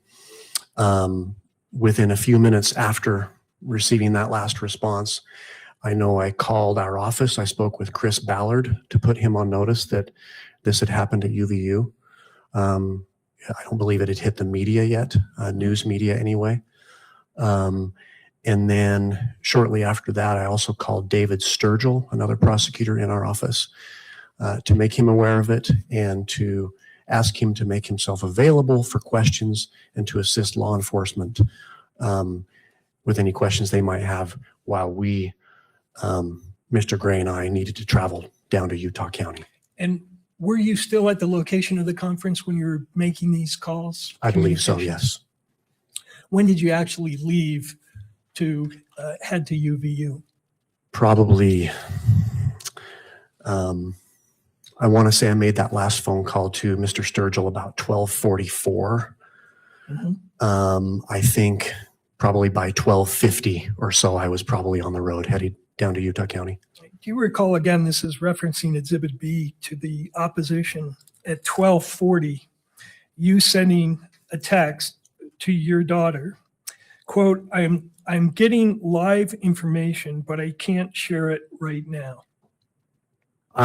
Yes, I remember. I think that was on the family group text. Yes. I think there was chatter on that group text from my sons. I think my wife as well. I think someone may have asked me, "Can you tell us anything or what's going on?" And I just let them know I'm learning things, but I can't talk about it. And when you say you were getting live information, who are you getting live information from? Do you recall? Can you remind me what time that text was? That was 12:40 PM on the 10th. I do not recall, counsel. Okay. I think I had just communicated with my daughter is all. I don't know if in those text exchange, I don't know if my kids were online and seeing something through social media that they were sharing with me. I'm not sure. Okay. Before you left to head to UVU, did you speak to anybody else in your office? I believe it was just Chris Ballard, David Sturgill. It's possible I may have spoken with a legal assistant of ours, maybe Haley Christensen, maybe Tammy Painter, but I don't specifically recall that. And of those people you spoke with, who did you mention your daughter was present at the event? I don't have a specific memory telling Chris or David about my daughter, but that's how I learned about it. So I'm confident that I shared with them that my daughter was present when this happened, and that's how I found out. Did you drive by yourself to the UVU? I drove down to Orem and parked my car near the In-N-Out in Barnes & Noble. Jeff Gray met me there. He came down, left probably 15, 20 minutes later after I did. We met there, and then the two of us drove from that location to UVU. And what did you do there at the scene once you got there? We tried to understand what was happening. It was quite chaotic. There were a number of local law enforcement agencies that were already there present. Federal law enforcement agencies were arriving. We were trying to connect the dots as far as what had happened, make ourselves available to answer questions, to assist in reviewing warrants, for example, which did happen later. It was just very busy, very chaotic. Sure. How long did it take you to get from the conference to the scene? Oh, probably took me approximately an hour to get down there, maybe less. I waited for Jeff for a few minutes, and it probably took us 10 minutes to get into the command scene. During that time period, did you have any communication with anybody about where your daughter was at that time? I don't believe so. I don't know that I knew precisely. I'm confident I didn't know precisely where my daughter was at that time.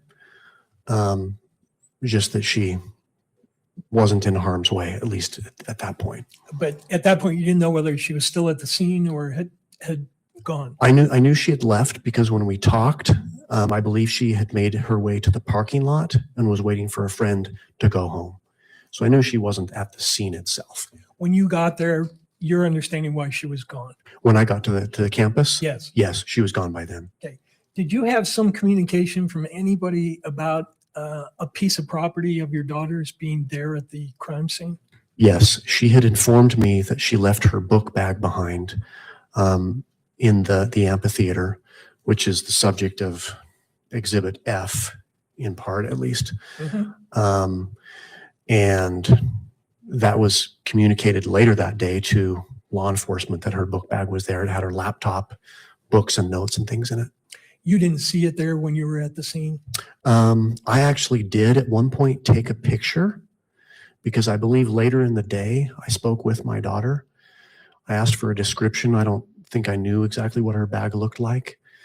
And I think I was standing on the scene and through a window took a picture of what ended up being her bag, sent that to her, and she said, yeah, that's my bag. And did you request anybody in law enforcement that you have permission to take that bag at that point because it belonged to your daughter? I just let them know that that was my daughter's and that as soon as the scene was released, as soon as possible, if we could retrieve that bag. Do you recall who in law enforcement you spoke to while you were at the scene at the UV? I think I mentioned it once.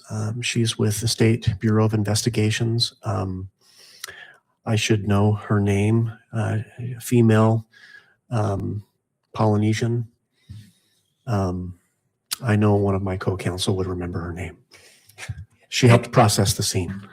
All right. And did you mention to her or anybody else that your daughter was a potential witness at that point? I'm sure I mentioned that my daughter was there and left a bag behind. I don't think I would have, I'm confident I didn't characterize it as she's a potential witness here. Or say that she was there during the incident that happened? I probably communicated that. And that would have been to one or more law enforcement people? Correct. And I know I was also speaking with David Sturgill in my office about it because he was on the scene. I was back and forth to the office in the command scene at UVU over the next couple of days. And so I spoke with him about it as well. Okay. And did, to your knowledge, anybody request to interview your daughter around the time of the 10th? No, not to my knowledge. How long did you stay at the scene that day? I was at the scene. I don't believe I left to go back to the office that first day. We were probably there until 9 or 10 o'clock into the evening, maybe even 11 o'clock later into the day. Now, at that point, you were the chief deputy in the office, correct? Correct. What were your responsibilities in terms of charging? In terms of charging this case? Yes. I was part of the effort in deciding what charges were appropriate here. In our office, we have a policy that the county attorney, Jeff Gray, when any homicide case, he has to approve the charges. So I talked with Mr. Gray about the facts of this case as we understood them as they were coming in over the next few days. I'm sure I consulted with Ryan McBride, David Sturgill. They spent the better part of 2 days on scene, helping law enforcement. Chris Ballard, I would have talked to Chris about that. It would have been a team effort in large part, but the ultimate approval was Mr. Gray's.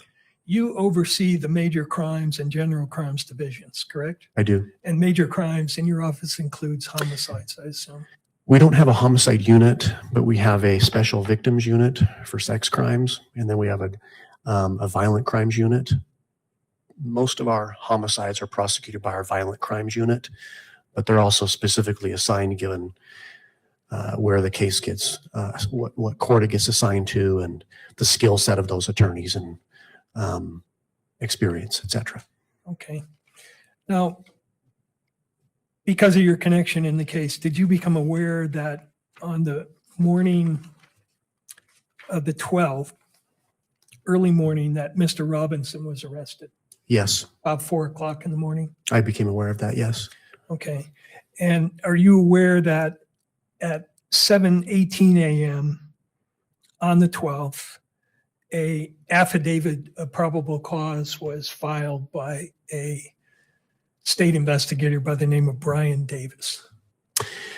I would have become aware at some point of that. I don't know exactly when, but I would have known that upon his arrest and booking, there would have been an affidavit attached. And what role did you play, if any, in drafting that declaration, or at least overseeing it? I was not involved in that. I didn't oversee that. What was your role at that point in terms of overseeing what was going to happen to Mr. Robinson? In large part, making sure that we had attorneys that were on scene at the command center available to assist law enforcement, communicate with Jeff Gray what we were learning about the case, trying to get the best understanding we could as far as what was happening, what the facts were, in anticipation of having to bring charges within the next few days. So as far as making assignments, I was probably speaking with Mr. McBride, Mr. Sturgill about their involvement, and just generally trying to learn about the case. Were you aware of the media attention that was being devoted to this case early on before an arrest of Mr. Robinson? Yes, I was aware there was a lot of media involved. I remember going home the first night and it was all over the news media. And were you aware that by September 11th and before the arrest of Mr. Robinson, that the governor of the state was announcing that the death penalty would be sought in this case? I recall hearing that the governor had talked about the death penalty.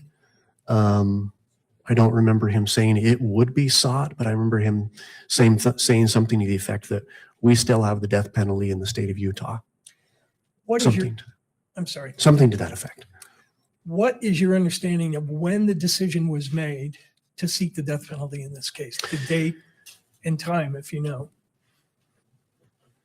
I wouldn't know the time, but I do recall early on, probably the second or third day, there was discussion that if we have the facts to support it, that Jeff was confident that he would be probably seeking the death penalty. I don't know if he'd made a hard decision on that on the second or third day, but he was definitely considering it. When you say the second or third day, are you talking about the second or third day in relation to when the incident happened on the 10th? It would have been after, it would have been probably the 12th or 13th. Okay. It was following his arrest, I believe. You're aware, are you not, that on the 13th, your office issued a press release, which included your name, indicating that we, the office, anticipated filing an information by the 16th. I remember discussion about that press release. I don't remember the specifics of what was in the release, but that sounds right, because upon someone's booking, we have a certain amount of time in which we need to have an information filed, unless we seek an extension, and that would have been the 16th. And so on the 13th, when that press release was released, had the decision already been made to seek the death penalty in the case? I don't know, counsel. I don't have. So the 13th, this happened on the 10th. So the 13th, that was a Wednesday. It may have been made on that day, but I'm not entirely sure. Or it could have been made before that day. True. I suppose, but that would have to be a question for Jeff Gray to know for sure. Well, as a chief deputy in the office, is that a decision that you normally would have been part of the process and deciding? Oftentimes, yes, and I'm sure that Jeff ran it by me, but by the time we were talking about the death penalty, my role was, do we have the facts to support an aggravating factor under Utah law that would support a potential death penalty case? But I don't remember a conversation with Jeff Gray where he asked, what would you do in this situation? But there would have been discussions, I'm sure. Who in your office at that time, around September 10th, had more experience than you in prosecuting homicide cases?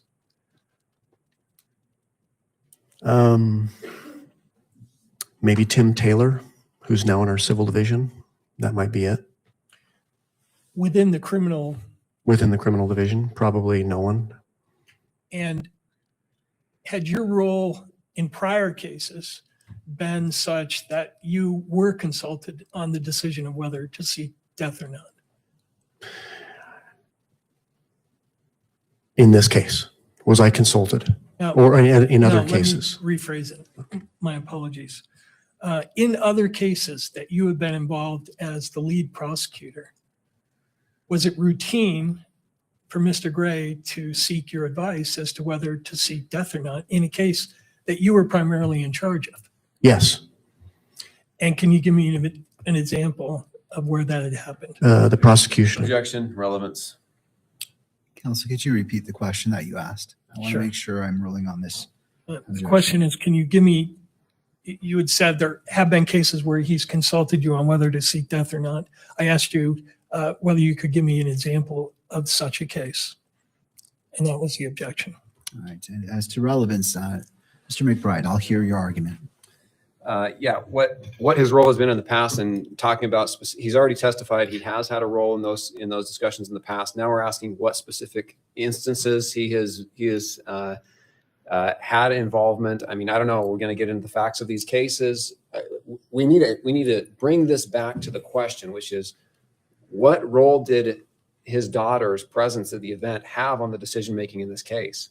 That's what we need to get to, and I don't think how it's happened in other cases is relevant here. We move along. Got 45 minutes until this hearing ends. Thank you, Mr. McBride. Mr. Burt. I think Mr. Gray referenced in his opposition, his statement that the reason he was seeking the death penalty in this case was because of what happened in the Janes case. And I believe that this witness was the lead prosecutor in that case, was consulted about the death penalty, so it relates directly to what Mr. Gray testified about. I will overrule the objection, but counsel, we're not going to go far down that path. I understand. Thank you. Go ahead. Yes, Michael Jane is a current prosecution. It's an aggravated murder case that I'm currently the lead prosecutor on. Right. And generally in your office, is Mr. Gray typically involved in hands-on litigating a case as opposed to being the administrator in the office? No, not typically. Okay. And in cases where he's obviously the county attorney, but you're prosecuting a case, it's typical for him to seek your advice on whether to seek or not seek death, correct? Sure. Okay. That's fair. Now,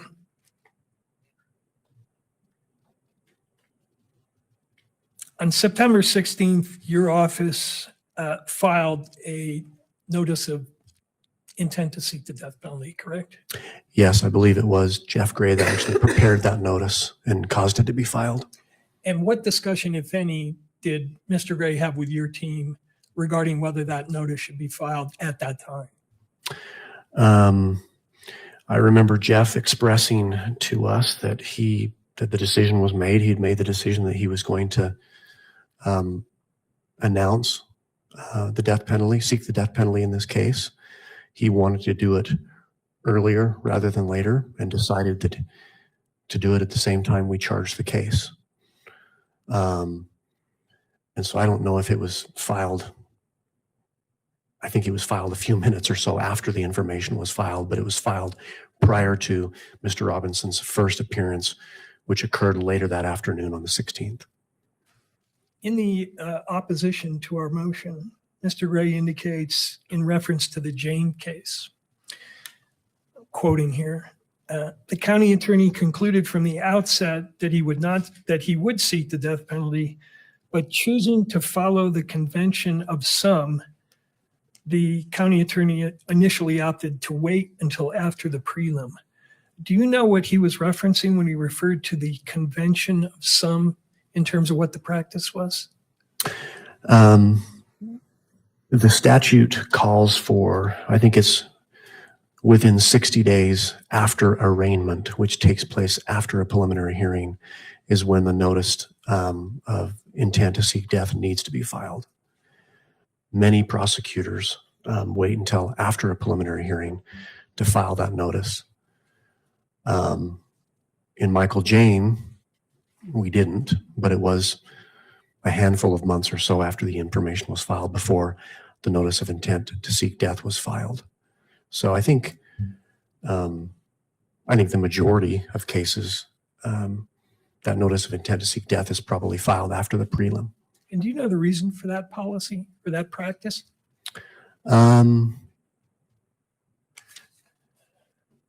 Probably, well, I can give you I think you may have a better understanding as far as the strength of the case, where it's headed. There may have been plea negotiations that occurred in between that time. So could be for a few reasons. Also, you might know a little bit more about the defendant's background by that point. Sure. On the mitigation or aggravation investigation, sure. Have you ever had a case in your office where a decision was made to seek the death penalty solely on the basis of the facts of the crime without regard to the defendant's background? I'm not aware of that. Now, let me ask you a couple of questions about Exhibit E, and then we're almost done here. Exhibit E is your email to the defense in which you state, "We don't believe the following creates a conflict for me in Tyler Robinson's case, but it's something that should be disclosed to you, his attorneys." And then you outline basically what we've been discussing here today, correct? Correct. And can you tell me how that decision was was reached to send this email to the defense, what the considerations were? Sure. The considerations were that I would be part of the prosecution team. I would be assigned to this case to help lead this team. And my daughter was present. And there's an argument that can be made with respect to a conflict. And so our practice, my practice, is to, if there's an argument, disclose it. We're not in the business of hiding anything. And so we knew from the outset that once counsel was appointed, that we would be disclosing this to the defense, and they would respond accordingly, however they thought they should. Reference has been made to these Utah prosecutors' best practices, Exhibit I. You're familiar with those? Exhibit I, not specifically, but. Let me show you that.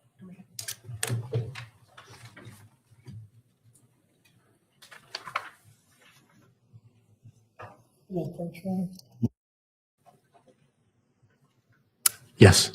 It's You are 20, gen- it's 29 pages long, so you'll have to refer me I'm to. not going to ask you to read the whole thing, but you're generally familiar with that, right?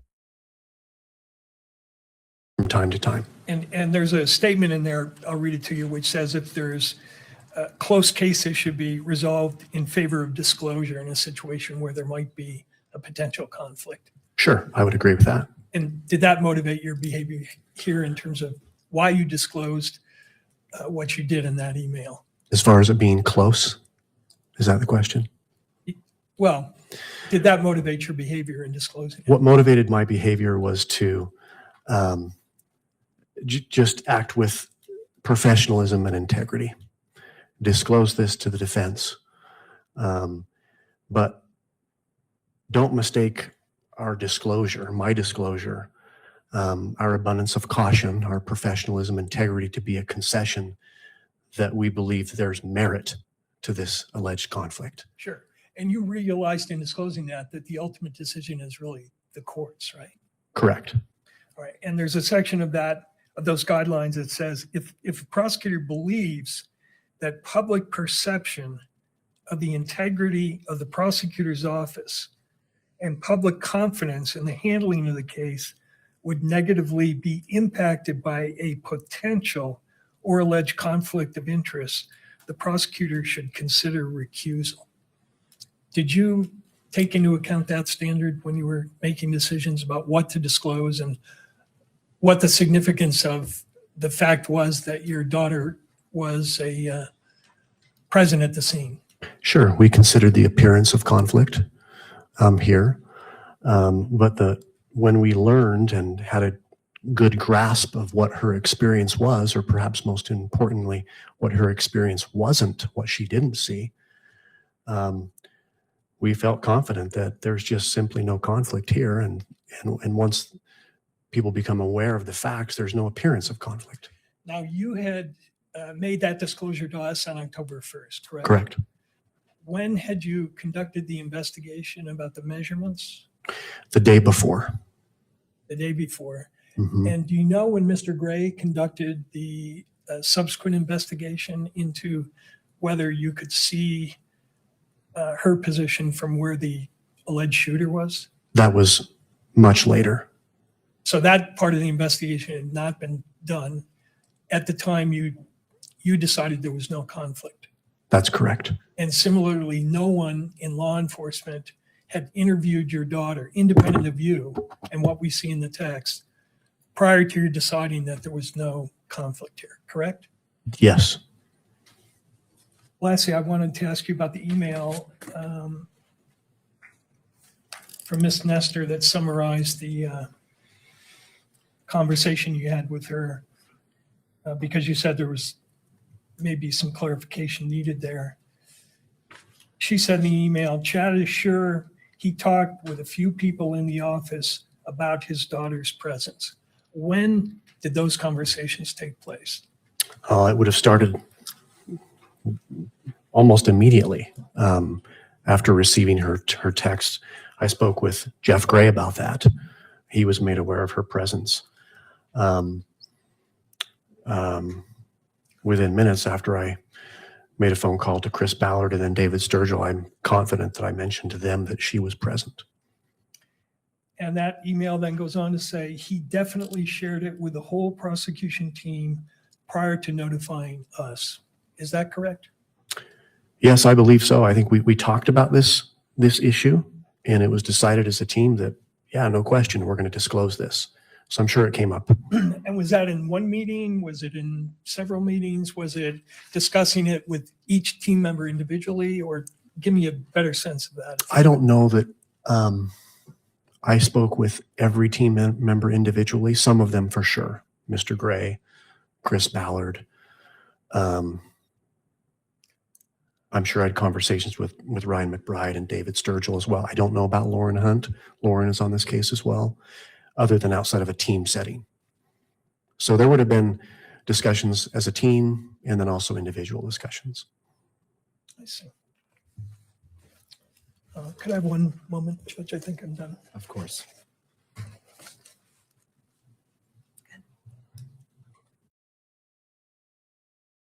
The state.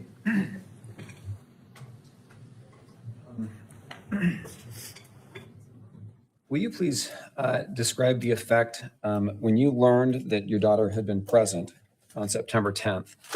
Over the next maybe 8 hours, you drive down to Utah County, you drive to Utah Valley University.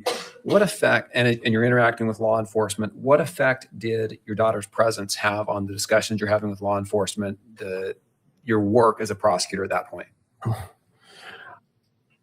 Other than informing the investigator, I can't recall her name right now, about her book bag being present, putting law enforcement on notice that needed to be retrieved once the scene was released. It was busy. We were trying to learn about the case, the facts of the case. I don't know that I talked much, if anything, about my daughter's presence there. The effect it had on me, I was obviously concerned when I first heard and saw these text messages. That's why I called her, to make sure she was okay. She was out. She wasn't in danger any longer. And then there was work to be done. And so we got busy trying to understand what had happened that day and start to put the pieces together. I'm sure I reflected on it from time to time, but I don't specifically recall. Did it affect any decisions you made as to what you're doing as an attorney out at the scene? No, absolutely no effect. As far as the charging decisions, there's been some discussion or testimony about how the charging decisions were made in this case. Did your daughter's presence have any influence on the charging decision that was made in this case? No, none at all. What was important was, did we have the facts, substantial evidence to support an aggravating factor? And look at the case law. And there's the Johnson case, the Pierre case, the Sosa Hurtado case. I was researching those cases, considering the zone of danger, if you will, which is talked about, I think, in the Johnson case. And it was clear that my daughter was not within the zone of danger. It had no effect. Okay. Did it have any effect on the death penalty decision, your daughter's presence?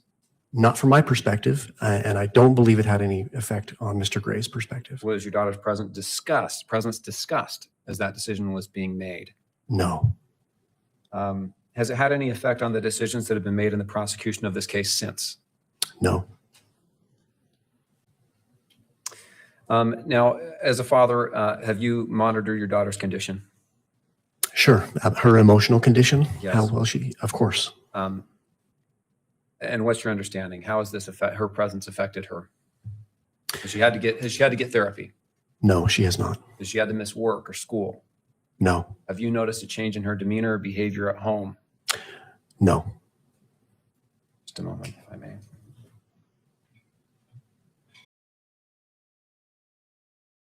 Your conversation with her. Once again, you were asked, or one of the statements in there is that you talked to the whole prosecution team about your daughter's presence.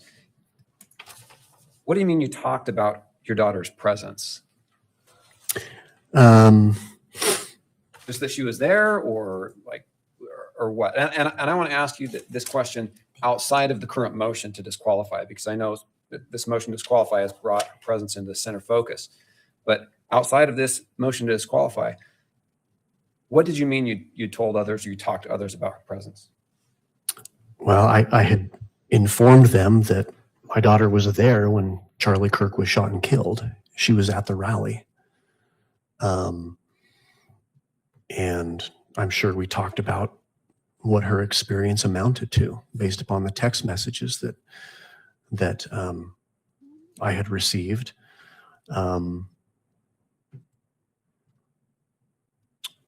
I know we talked about my disclosure, the disclosure email. In there, I talk about her emotional state. So I probably shared with them that she seems to be doing fine, that she hasn't needed to speak with a professional about it. Did you learn anything from your daughter's presence that you hadn't learned from other evidence in this case? No, For example, that Charlie Kirk had been shot and killed. that's correct. Did you learn that from your daughter's presence, or did you learn that from other evidence in the case? Well, both, because she informed me that it looked like Charlie was shot. So I would have initially heard that from her, but there is other evidence. Yes. Direct evidence. Would her testimony be admissible in trial, I don't believe so. that Charlie Kirk was shot and killed? I think that calls for a legal opinion. Counsel, It's probably true. I'll sustain the objection. Let me make sure I've just asked that question adequately.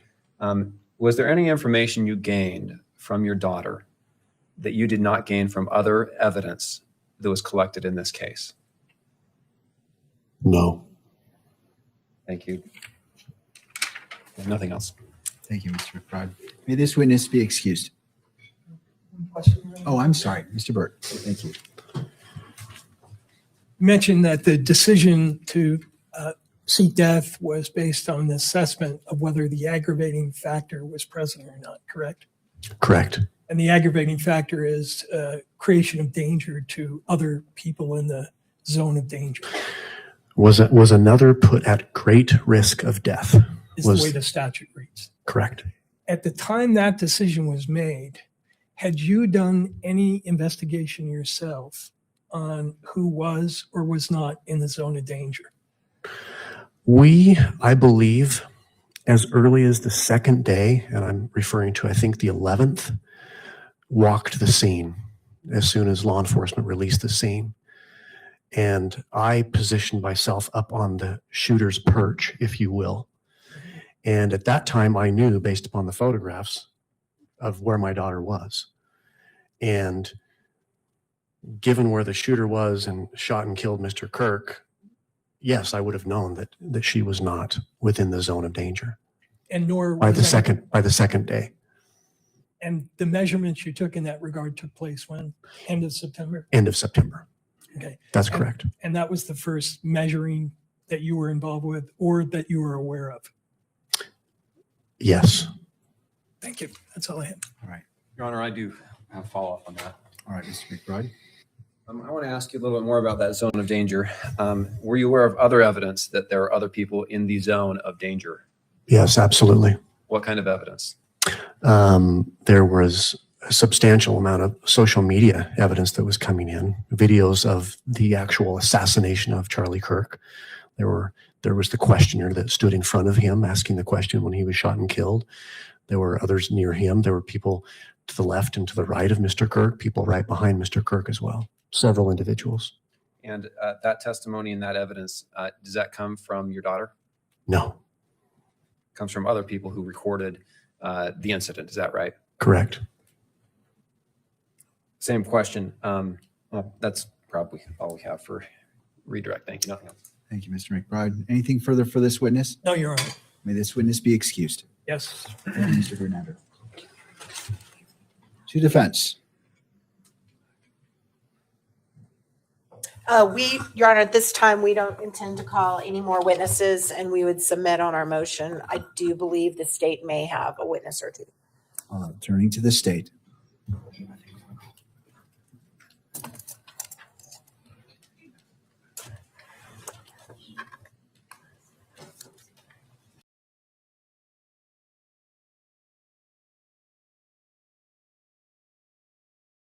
Standing right by the lectern when you'll be sworn in. Do solemnly swear that the testimony you shall give in the case now will be before the court will be the truth, the whole truth, and nothing but the truth. All right, Sierra, if you wouldn't mind having a seat right there, adjust the microphone. There should be a bottle of water if you get thirsty or dry. And just bring that microphone a little bit closer just so that the record picks you up.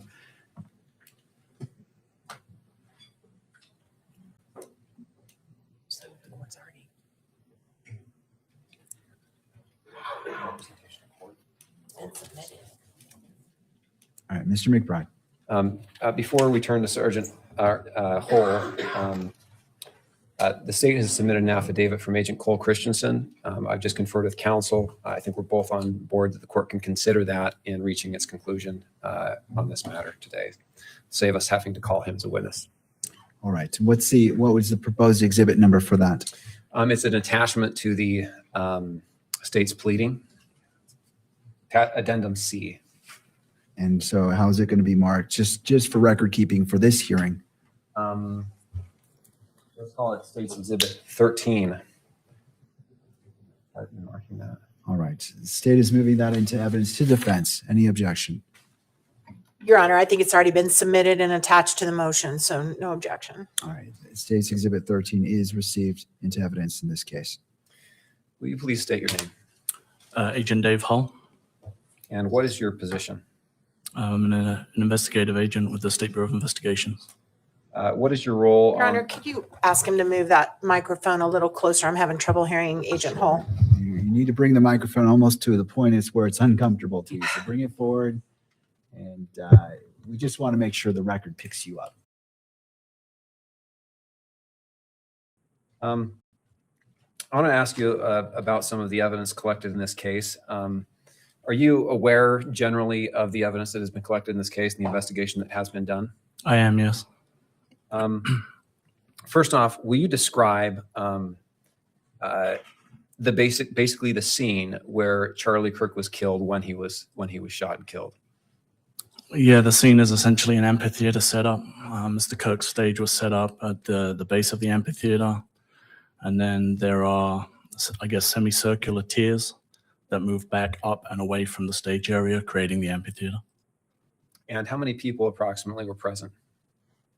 Estimates for attendance at the event itself were about 3,000 people. And then the campus was open to regular students that day also.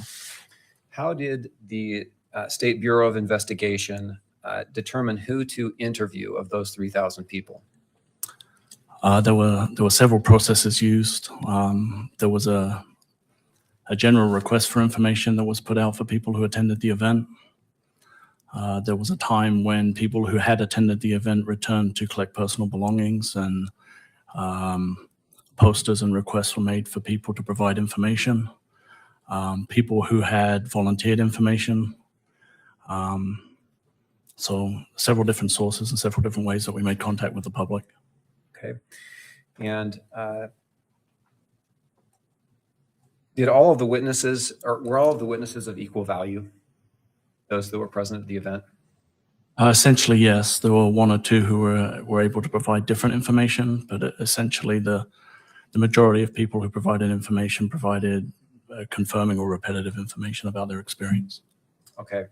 I want to ask you about videos that were collected. Well, first, do you have an approximate number of how many witnesses were interviewed out of those that were present at the event? I know that as a state entity, we're able to obtain over 40, what we would call an 1102 or a witness statement, which is a written statement. I also know that the FBI provided us with a number of written statements and interviews that they'd conducted also. So did you say 40? At least 40. It would be more than that. Okay. Plus FBI collected additional statements. Correct. Okay. Did you collect videos that some of these people had taken? We did, yes. I would like to present State's Exhibit 1.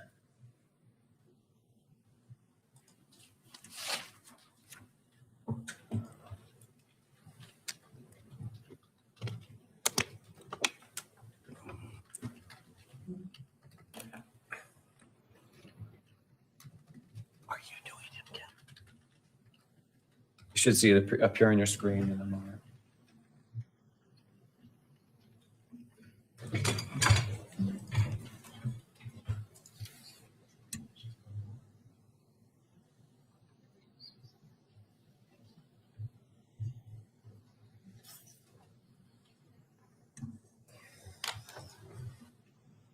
Okay, if you can just pause that for a moment, Kimberly, thank you.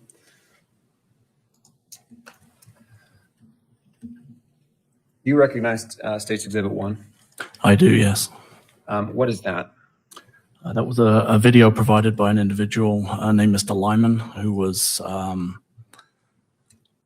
behind where the stage was set up. There's a kind of a walkway that goes under a building. And then behind that, there were vehicles staged, and that's where Mr. Kirk arrived on scene. For the purposes of this hearing, I'd move the admission of Exhibit 1. No objection. It's received and admitted. Thank you. Please play that video.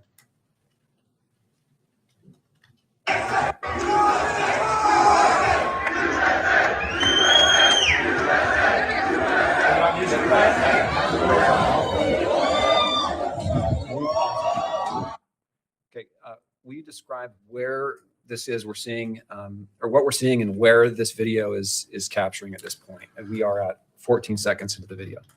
This is Mr. Kirk's arrival to the event. As I mentioned before, that kind of concrete breezeway that was behind the stage area. Mr. Kirk made his way through that. And then he would have been stage right when he first entered into the amphitheater. I didn't know at the time, but I guess he has a tradition of throwing out hats to the audience, and so that was what he commenced doing at that time. Okay, and then in a minute, we're going to see the video capture the actual amphitheater area. Is that accurate? I believe so, yes. Okay, go ahead and hit play, please.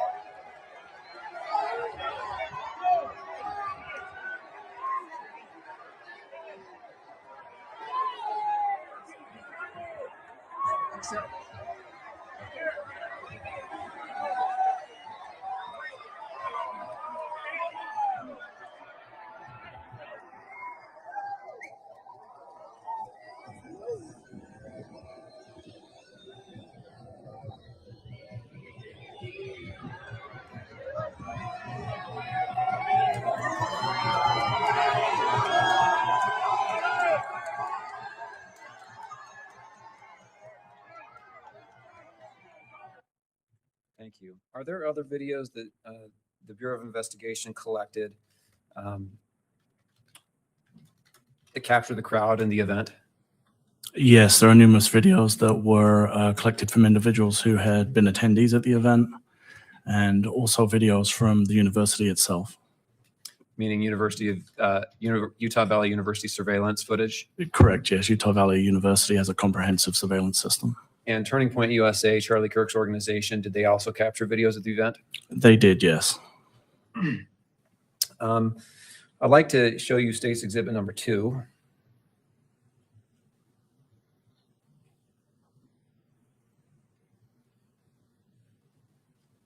I have in front of you State's Exhibit number 2. Do you recognize that? I do, yes. And is that a video that's collected in the investigation in this case? It is, yes. For the purpose of the limited purpose of this hearing, I'd move the admission of Plaintiff's Exhibit 2. No objection. It's admitted. Thank you. Okay. Will you describe what we're going to see here before we hit the play button? Yeah, this video will actually zoom into the roof area of the buildings. You can see center screen. In doing so, the video will capture an individual on the corner of the rooftop. Was this video captured by the person we're referring to as Prosecutor A's daughter? No. Okay. Please press play. I think he'd already be in place. You would think that. So there's somebody on the roof right there? Just saying. He just ran from over, where's my finger? Whoa, from over there, ran in. Now he's right there. Just saying. Now, that roof that was recorded in that video, first, is there other surveillance of that person in a person in that location at that time running to that spot? There is additional footage, yes. Where does that come from? That came from the Utah Valley University security cameras. All right. Is there another individual that also recorded a person running after the shooting from the roof? Not to my recollection, no. Any video from someone, do you recall a video from someone in the Hall of Flags who may have recorded someone running after the shooting? Yes, there was an individual who recorded from the Hall of Flags. It's an interior video looking through the windows, but I believe an individual is visible on the rooftop also in that video. Okay, thank you. As far as other witnesses, some of the other relevant witnesses in this case, who is Hunter Kozak? My recollection is he was the individual who was asking the question to Mr. Kirk at the time that he was shot. Okay. Would he be a witness in this case? Could he be a witness, I should ask? Potentially, yes. Okay. Where was he positioned in relation to Mr. Kirk? I believe the way the stage was set up, he was approximately the same height level of Mr. Kirk, but he would have been directly in front of him where they had the barrier set up separating the crowd from the stage area. Okay. I would like to show you Exhibit 4.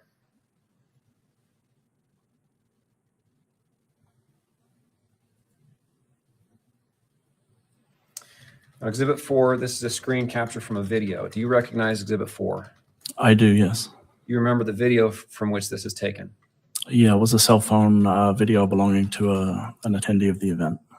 And that attendee was not the prosecutor's child. It was not the prosecutor's child, no. Will you describe what the video shows?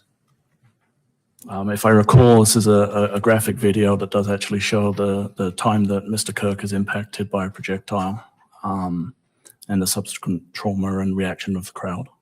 Okay. Does it show the position of the people to his right and to his left? Mr. Kirk's right and left? Yes. In a limited manner, it does, yes. Okay. Does it show the position, the video, we're speaking of the video, does the video show the position of the questioner, Mr. Kozak? I don't recall if it pans all the way to the question asker or not specifically, but there is potential that it does, yes. I'd move the admission of Plaintiff's Exhibit 4. No objection. It is admitted into evidence. Did you interview mothers with children that were at the event? I believe there were some mothers who had children at the event who provided witness statements to the State Bureau, yes. Okay. I'd like to show you Plaintiff's Exhibit number 5.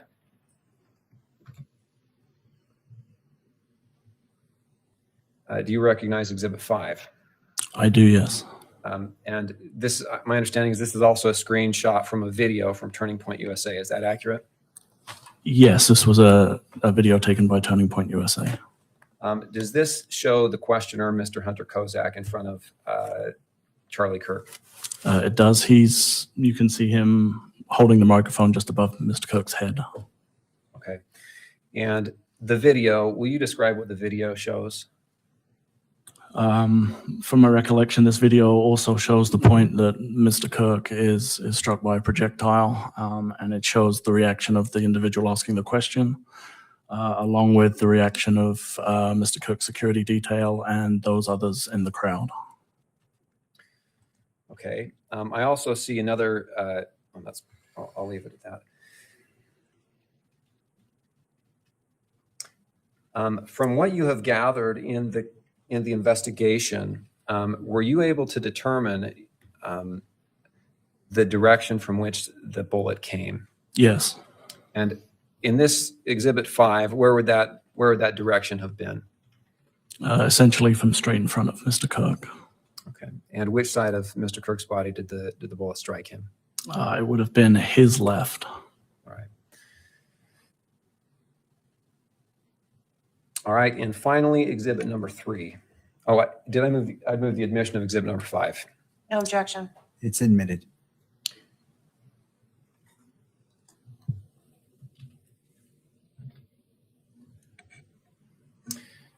I have exhibit number 3 up in front of you. Do you recognize that? Yes, that's a university or a Utah Valley University video of the kind of the breezeway area that I previously described. And exhibit number 3 is a screenshot from that video. Is that right? Yes, that's correct. And will you describe what plaintiff's exhibit, well, the video itself actually shows? Yes, if we were to play this video, this shows also the time that Mr. Kirk was impacted by the projectile. And it shows the activity that occurs behind the stage area and the movement of people prior to, during, and then after the incident. On both sides of the breezeway where the barriers are, the crowd actually break through the barrier in an effort to escape the area. Does this video show others that may have been exposed to risk if that bullet would have missed Mr. Kirk? I believe so, yes.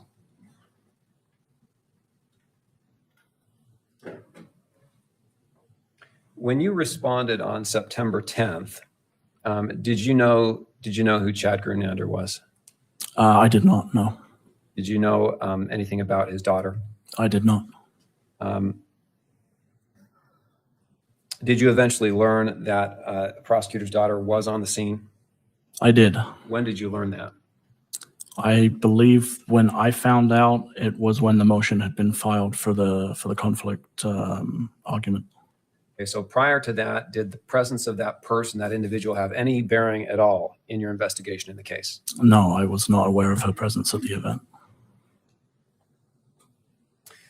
You have read that that adult child's affidavit in preparation for this hearing, right? Correct, yes.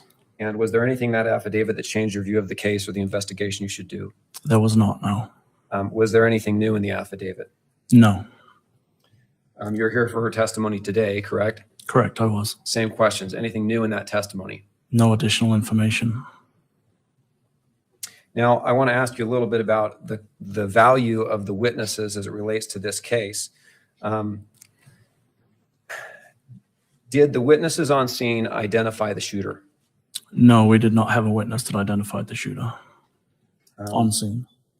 What was was that the primary goal of your investigation, to identify the shooter? It was, yes. And I want to ask you about the existence of other evidence. You said you collected surveillance evidence from Utah Valley University. Is that right? That's correct. Did that give you some additional information on identifying the shooter? It did, yes. How about doorbell cameras for the areas around Utah Valley University? Yes, we collected a large number of doorbell camera footage from multiple residences in the area, not just in Orem, but also in St. George. And we also recovered video footage from multiple businesses in the area of the university campus in Orem, and also from businesses between Orem and St. George. So there's a large amount of video footage obtained. And did those help you identify the shooter? They did, yes. Text messages, did you collect text messages from associates of Tyler Robinson? We did, yes. And did those did those have any evidentiary value? They did, yes. How so? Some of the communications between Mr. Robinson and people that he knew indicated that he had been involved in the incident at Utah Valley University. Okay, and you say that indicated he'd been involved. What do you mean by that? There was, I don't recall specifically with text messages, but some of the social media chats, there were admissions that he had been involved in the incident as the shooter. Okay. CSI evidence. Was CSI evidence, crime scene investigation, collected in this case? It was, yes. Was DNA evidence collected? It was, yes. Does that evidence help you identify the shooter?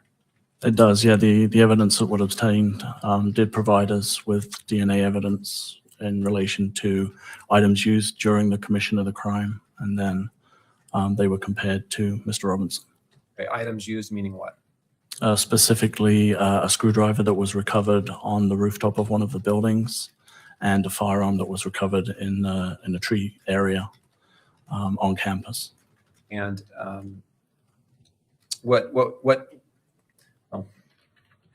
You didn't do the DNA testing yourself, correct? I did not know. But you're aware there have been reports that have given evidence as to the identity of DNA on that rifle. Is That's that correct, yes.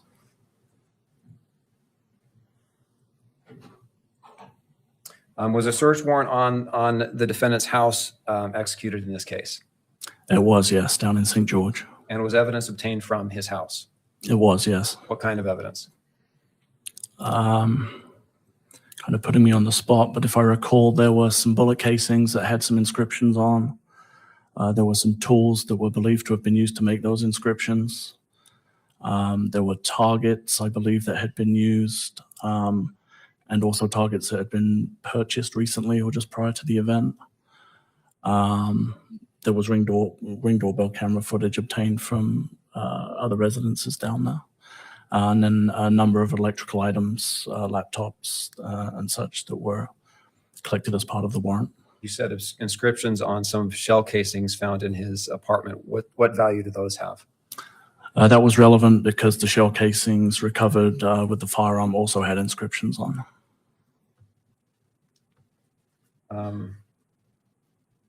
You said there was evidence. The DNA was evidence consistent, or DNA consistent with the defendant's DNA found on that rifle. Object to hearsay. Counsel? This really ought to be considered under kind of a 104 rule of evidence here. We're not offering the admission of this to prove guilt, but whether or not there's a conflict of interest, the existence of other evidence besides the adult child in this case is relevant to whether or not she is a material witness. If we've got DNA proving or suggesting or proving otherwise, it's directly relevant to that. And under 104, the court can consider it. All right. Ms. Nestor, anything further? No, sir. All right. Based off, so I will overrule the objection based off Rule 104, and as it relates only to this case, this hearing today. Understood. Sorry, could you repeat the question? Is DNA consistent with the defendant's DNA found on the firearm that was found at the scene? Yes, the DNA on the firearm was consistent with that of Mr. Robinson.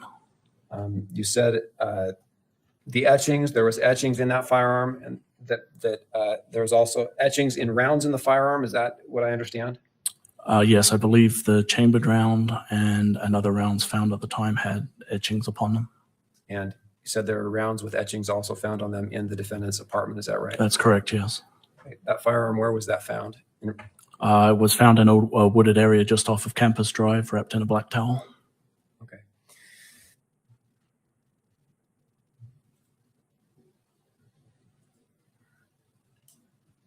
How critical are eyewitness statements of those present to the event to identifying the shooter? They did not provide any information that allowed us to identify the shooter. Okay. If I can have just a moment. I move the admission of Stacy Exhibit 3. No objection. It's admitted. Thank you.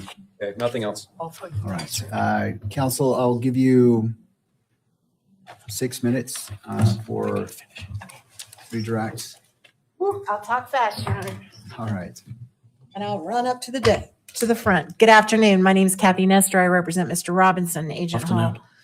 You certainly seem familiar with a lot of the evidence here. Is it fair to say you're one of the key case agents in this matter? That's correct. All right. And as one of the case agents in this matter, certainly it's up to you to look at every piece of evidence that could be important in this case. Is that right? That's correct. And as a matter of fact, if I understood your testimony correctly, you said that you guys put posters up asking students, if you have videos, please give them to us. Is that right? I believe that the posters were asking if anybody wanted to provide a statement to us, that they would be encouraged to do so. So you encouraged all the kids that were there and other people to come forward and give you a statement. Did you not? I did not personally know. Your posters did. The posters did, correct. Okay. And you also put out a request for videos, if anybody had videos to present them to you. Did you not? We asked if anybody had any information that would help us with our investigation, if they'd be willing to provide it to us. That's correct. And it doesn't sound like you screened it. You were so like, if you have it, bring it to us, right? I'm not sure what the question is. You didn't screen for, well, we'll take your evidence, but we're not interested in your evidence. You took any evidence that came at you, right? I guess the answer would be yes, because I can't screen it until I have it. Exactly. Okay. Is there anybody that came forward and you said, yeah, we're really not interested in talking to you at all? We're not even going to take your statement? I believe there were people who were pre-screened who wanted to provide information that didn't have any substantiated connection to the investigation. But somebody connected with this investigation spoke to them and decided they didn't have any valuable information, correct? Yeah, they documented their contact and then made that decision. Okay. And the videos that you got, you understand that these videos have been used far and wide to look to see if there were potentially other shooters in the crowd. Have you seen this on social media? Thousands of them? Again, I guess I don't know what the question is. All right. Are you aware that the videos that have been taken from the scene have been analyzed by people on social media and in the press to see if there was somebody else that could have been involved in this?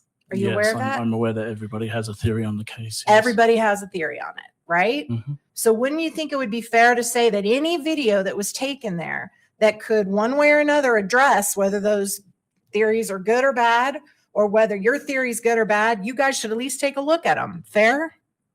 Yes. All right. And you became aware that Mr. Grunander had a child that was present at the scene. Is that right? That's correct. And did you look at her videos? I did, yes. When did you look at her videos? When I received them, when she was interviewed by Agent Mortensen. So that would have been a couple weeks ago. Correct. All right. But when you were doing your investigation of this case initially, you never looked at her videos. Ms. Grunander did not come forward as a witness, no. And the Utah County Attorney's Office knew that she had been there, right? I'm sorry? The Utah County Attorney's Office knew she had been there that day? At the event? Yes. Correct. And they knew she had videos? I don't know if they knew she had videos or not, but they knew she'd been at the event. But they sure weren't forwarded to you, were they? Not until last week, no. Okay. When this came out and there was a motion filed in court? Correct. All right. And have you ever interviewed Mr. Grunander's adult child? As I said, Agent Mortensen did that interview. I did not. And that was done when? Either a week or 10 days ago. Right. And so up until about 10 days ago, you all did not look at her videos, right? No. You did not interview her. No. And the county attorneys knew that she had been there, right? Correct. And they knew she had videos. Correct. And were you told by anyone not to interview her? No, I was Were not. you told by anyone to leave her alone? I was not. You said the SBI collected over 40 statements. Is that right? Correct. And that's from people that were just in the audience? The 40 that I mentioned is from people who were at the event, yes. So people in the exact same situation that the prosecutor's daughter was in? In terms of being at the event? Yes. Yes, people who were at the event. And you thought they were worthy of taking statements from, right? They came forward to give us statements, correct? Because everybody's perspective is important. If they're willing to share it, yes. And as a matter of fact, you've gathered, as I understand it from today, I want to say around 300 terabytes of video information from the scene. Is that right? I believe there's in the region of 248 terabytes of data from Utah Valley University alone. And the adult child of Mr. Grunander is in the exact same position as everybody else who's given evidence in this case, isn't she? In terms of being an attendee at the event? Right? Yes, she was an attendee at And the having event. video Yes. and having witnessed things herself? You would have to refer to her testimony as to what she witnessed. Okay. And you mentioned, I know I have 2 minutes. I'm going to talk very fast. I know she's about to kill me. You mentioned the DNA evidence. You're certainly not a DNA expert. Is that correct? I'm not, no. And are you aware that the DNA evidence that was seized from the scene consisted of a mixture of at least 5 different individuals? I'm not a DNA expert, so. So you know enough to say what helps him, but you're not going to answer whether or not there were 5 individuals mixed into that DNA. I'm not aware of that, no. Okay. And you're certainly not qualified to interpret complex DNA mixtures, are you? No, I'm not. Okay. Court's indulgence for just one moment, Your Honor.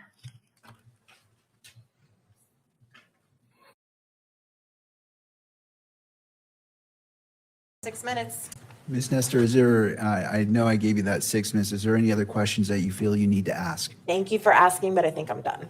Thank you. Thank you. All right, that concludes the taking of evidence, this portion of the hearing. We'll turn to closing arguments or arguments by the parties as it relates to this. May this witness step down. Yes. As much as he'd like to sit there indefinitely. We'll go ahead and excuse him. All right, council, we have, just before we begin, I note that we have a hearing set on the break for February 24th at 10:30 on WebEx. Does that comport with the agreement of the parties? On what day, Your Honor? I'm sorry. February 24th at 10:30 in the morning on WebEx? Thank you, Your Honor. All right, and so it's the intent that the court will issue an oral ruling and a written ruling on that same day. And at that time, depending on how the court rules, will determine what we address next in regards to the motion regarding media in the courtroom. And so we'll take to that point. I do wish to state that this court's mind is not made up, and that I would ask all parties to continue in their roles because the court has not issued a decision in regards to the disqualification of the Utah County Attorney's Office. So I would ask that all parties continue to move forward diligently as they have, and have made a note of that. All right, so it's 4:37. My lawyer math, let's see. It looks like you would get 10 minutes each for your arguments, and we will end at 5. And if you want to reserve time, you certainly can do so, but take that into account when you're making your argument. Mr. Novak. Thank you.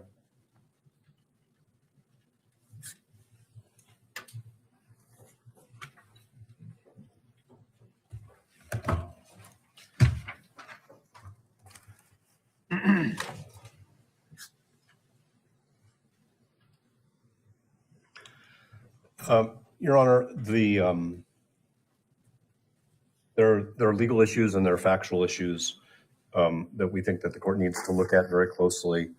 I would ask the court, because I only have 10 minutes, to look at both the briefing in the original motion, and I will point out some specific cases that we think the court should pay attention to, as well as the briefing in the what I'm going to call the renewed request.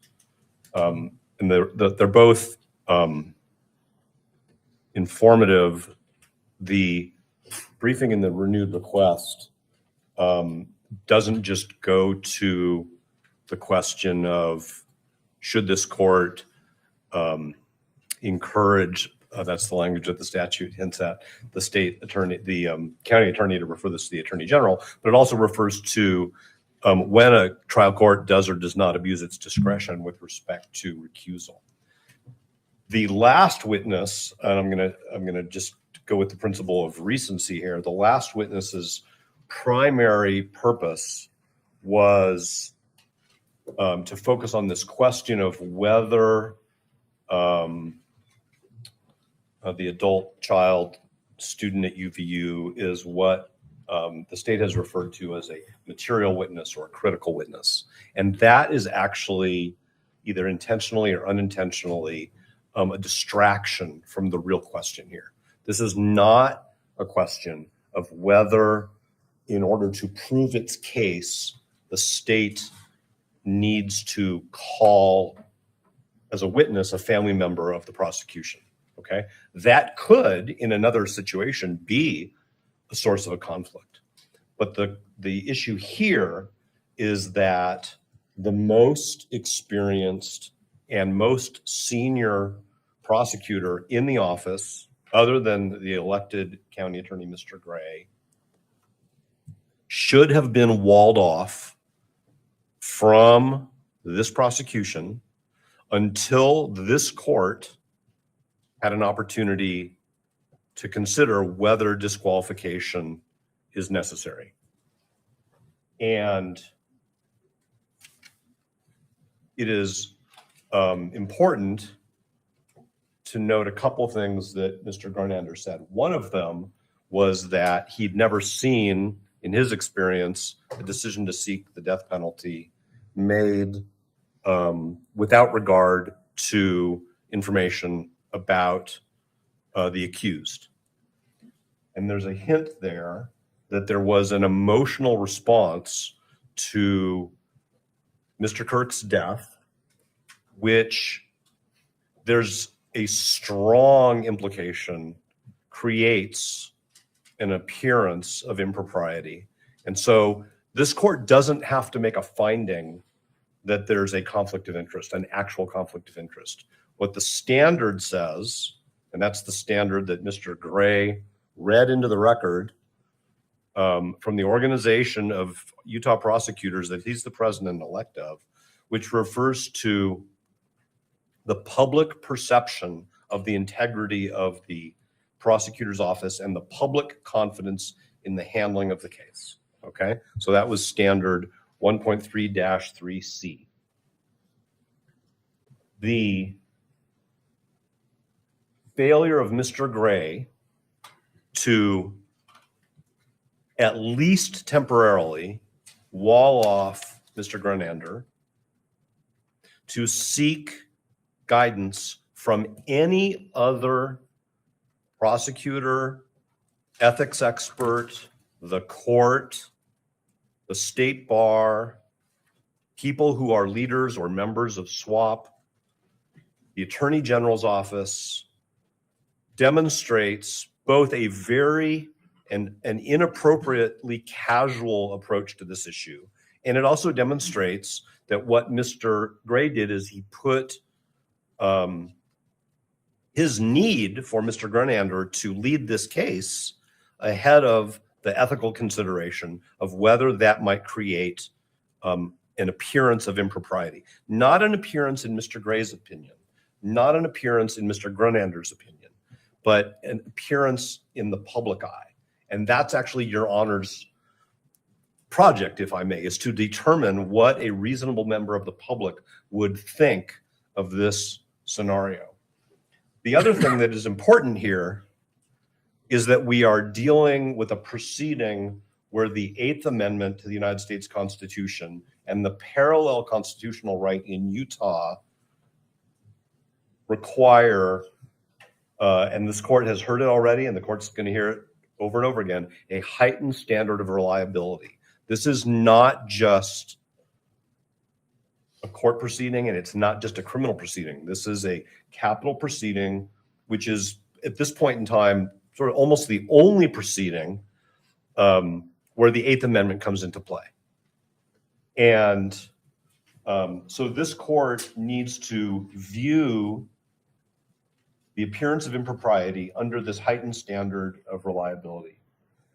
A couple Utah cases that I think that this court, we would ask this court to look at very closely. State v. McClellan, Utah Supreme Court, 2009, Utah 50.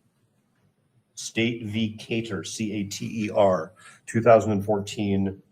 I'm sorry, yeah, that's a Court of Appeal decision. 2014, Utah Appeals 207.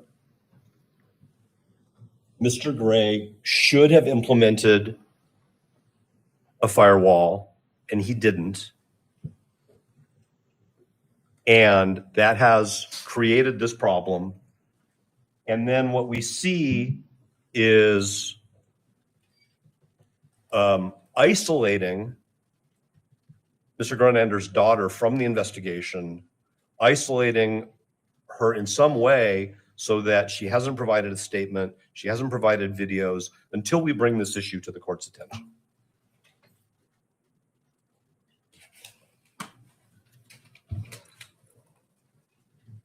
The decision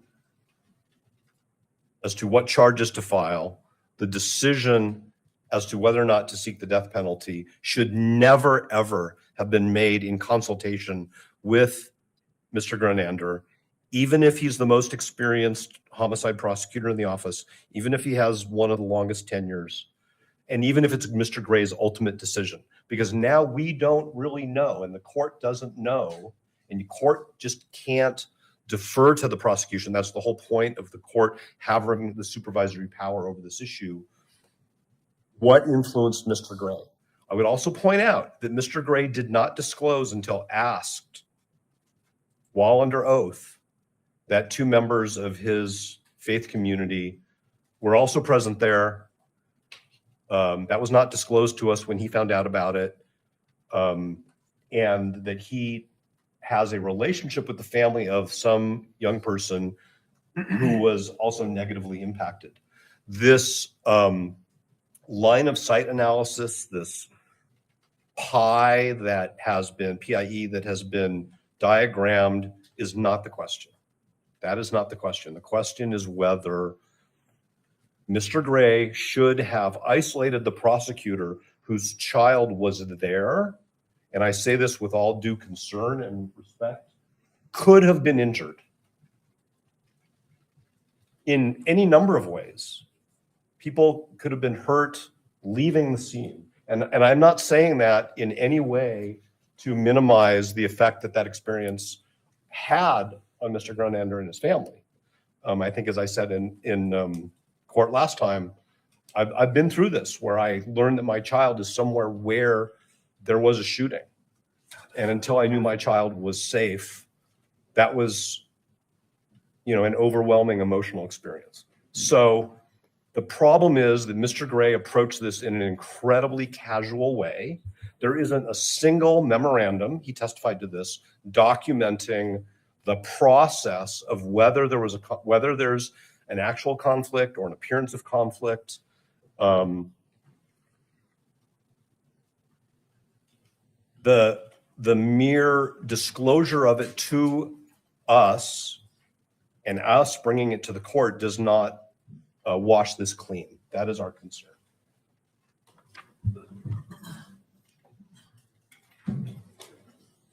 I also want to cite the court, because I'm running out of time, to a decision that is not a Utah decision, but it's cited on page 12 of our motion,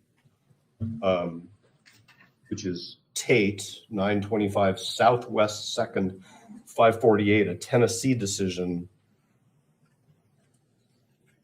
where basically the court says where there were no screening procedures and the prosecutor, as to whom there was an appearance of impropriety, maintained the role of a supervisor, and there was open discussion of the case with him, there should have been a disqualification. And what the court did there is it disqualified the entire office. So this problem could have been avoided if Mr. Grunander had been screened off, if Mr. Gray had sought this court's guidance early. The state, they were in court on September 16th. This could have been brought to the court's attention in September. Counsel were appointed shortly thereafter. We could have addressed this a long time ago. And now, frankly, it's too late. So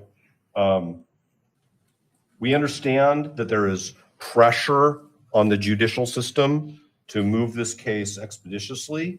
There is also a countervailing, and we believe, stronger need to make sure that there's a heightened standard of reliability, that there is no conflict, and that there is no appearance of conflict. And if that takes a little bit of time for another prosecution office to get up to speed, the investigation is going to continue, the discovery production is going to continue, the lab work is going to continue. None of that is going to change.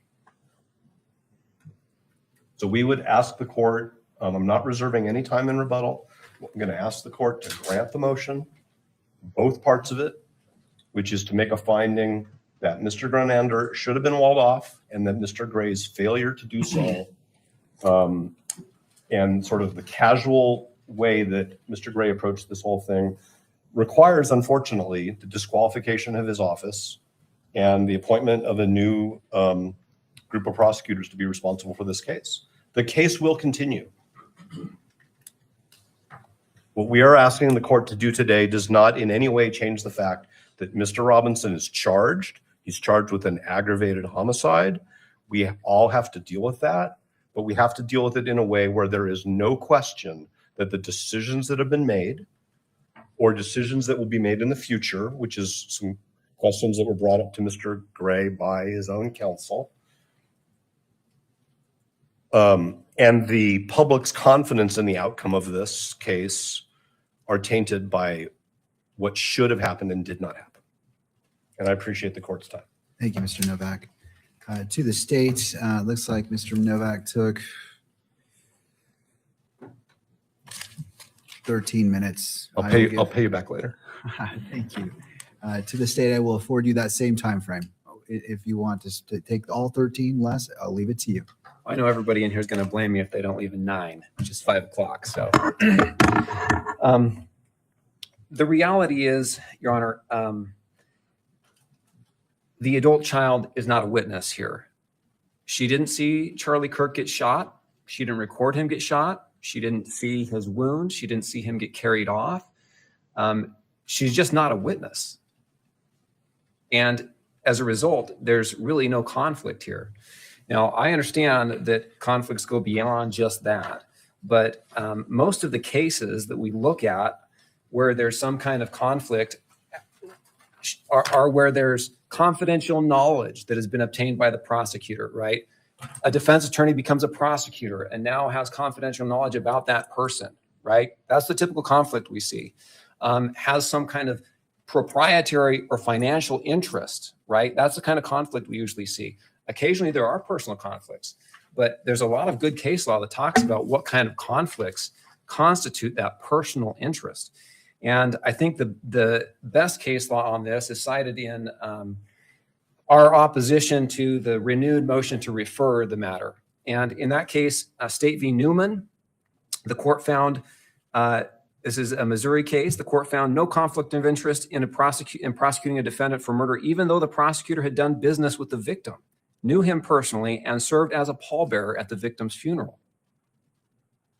In the Gwinnett County District Attorney, nor his Georgia office had a conflict of interest, even though his chief investigator dated and later married the victim in a case that the office was prosecuting. In Kansas, prosecutor's office did not have a conflict, even though the defendant threatened to blow up the very courthouse and that also housed the district attorney's office. I mean, these are cases where the prosecutor has a close relationship with the actual victim of the crime. Look, if Mr. Grunander were related to Charlie Kirk, we would acknowledge there's a conflict here, right? But we're not even close to that. The adult child is not even a witness in this case, is not a witness to the murder. Is the child a witness to the circumstances? Sure, but so are 3,000 others, as well as dozens of video recordings. She's not a witness. She's not necessary in this case. And as a result, there's no conflict here. Now, is he going to be motivated because she was present? Is he somehow going to be motivated to do something he otherwise would not? Well, again, maybe if she were injured, maybe so. Maybe there would be a good argument there. Maybe it still doesn't rise to the level of these cases that I've talked about. But that's just not the fact. She has not been traumatized. She has not had to seek therapy. She has not had to miss class. It's not affected her friendships. As a result, the idea that Mr. Grunander is going to be motivated by some kind of retribution for what happened to her is just flatly false. The idea that the defendant was charged for killing someone because a prosecutor's child was present when it happened is just, it's almost laughable. He's being prosecuted for killing someone because he killed someone. At least that's what the evidence will show, we believe. The idea that he has been, the death penalty has been elected because a relation of a prosecutor was there is just laughable. It's because someone was shot and killed. That's why the charges were brought. I just don't think that proposition is palatable at all. The evidence is what this case was charged on, both at the charging level and at the death penalty level. None of this was motivated because of some relationship. And I think that anybody who looked at this would agree that you don't charge someone with murder because a witness was affected by it. You charge someone with murder because someone was killed, right? The standard. The defense has tried to elevate the standard here by looking at best practices, the SWAP's Statewide Association of Prosecutors best practice. Even so, I think it's been misstated. The standard says that when there's an appearance of conflict, the prosecutor should, I quote, consider recusal. Well, that's the question. They should consider it, right? It doesn't say it mandates recusal or disqualification. And that's not even the ethical standard that this court goes by. That's the best practice. And the best practice was followed in this case because once that fact was known, there was a discussion. Of course, it was disclosed immediately. It was disclosed 5 days after defense counsel was appointed. The idea that the child was isolated is just flatly false. She just was not a witness. And the follow-up with her showed as much. The standard is there a significant risk that representation of the state will be materially limited by a personal interest of the lawyer? In this case, the decision to prosecute and the prosecution of this case will not be limited in any way. Moreover, if anything, the interests would align. Regardless, the motivation here is clearly not because of the presence of this child. It's because Charlie Kirk was murdered in front of everybody. She's not a material witness. Everybody knows Charlie Kirk was shot and killed and murdered brutally. Everybody knows that. I don't think that's going to be what this case is about. It's going to be about identity. And neither the child nor any of the other 3,000 witnesses present really have a whole lot to say about who this was that did the shooting. And that's what this case hinges on. There's been no evidence that Prosecutor A's child had any effect on the prosecution of this case to date. And there's no reason to believe it will have any effect in the future. The testimony was clear that no one anticipated that based on her lack of value as a witness and the lack of trauma or injury to her. There really shouldn't be any question about that for this court, for the public, or anyone else. Thank you. Thank you. Thank you to all parties. I acknowledge the hard work and effort that went into today, and this court appreciates that. We will reconvene on February 24th at 10:30 in the morning via WebEx. And just for clarification to defense, in regards to Mr. Robinson, how would you like Mr. Robinson to be present at that hearing? Your Honor, Mr. Robinson, I believe it's WebEx for everyone, right? It is. He can also be on WebEx, Your Honor. We would waive personal appearance for that. All right. Thank you. All right. With the new date set. Wait, I'm sorry, just a minute. Oh, sorry, audio only. Thank you for my co-counsel. Audio only, no screen. All right. I appreciate that clarification. Thank you, Your Honor. And with that, court is in recess. All rise.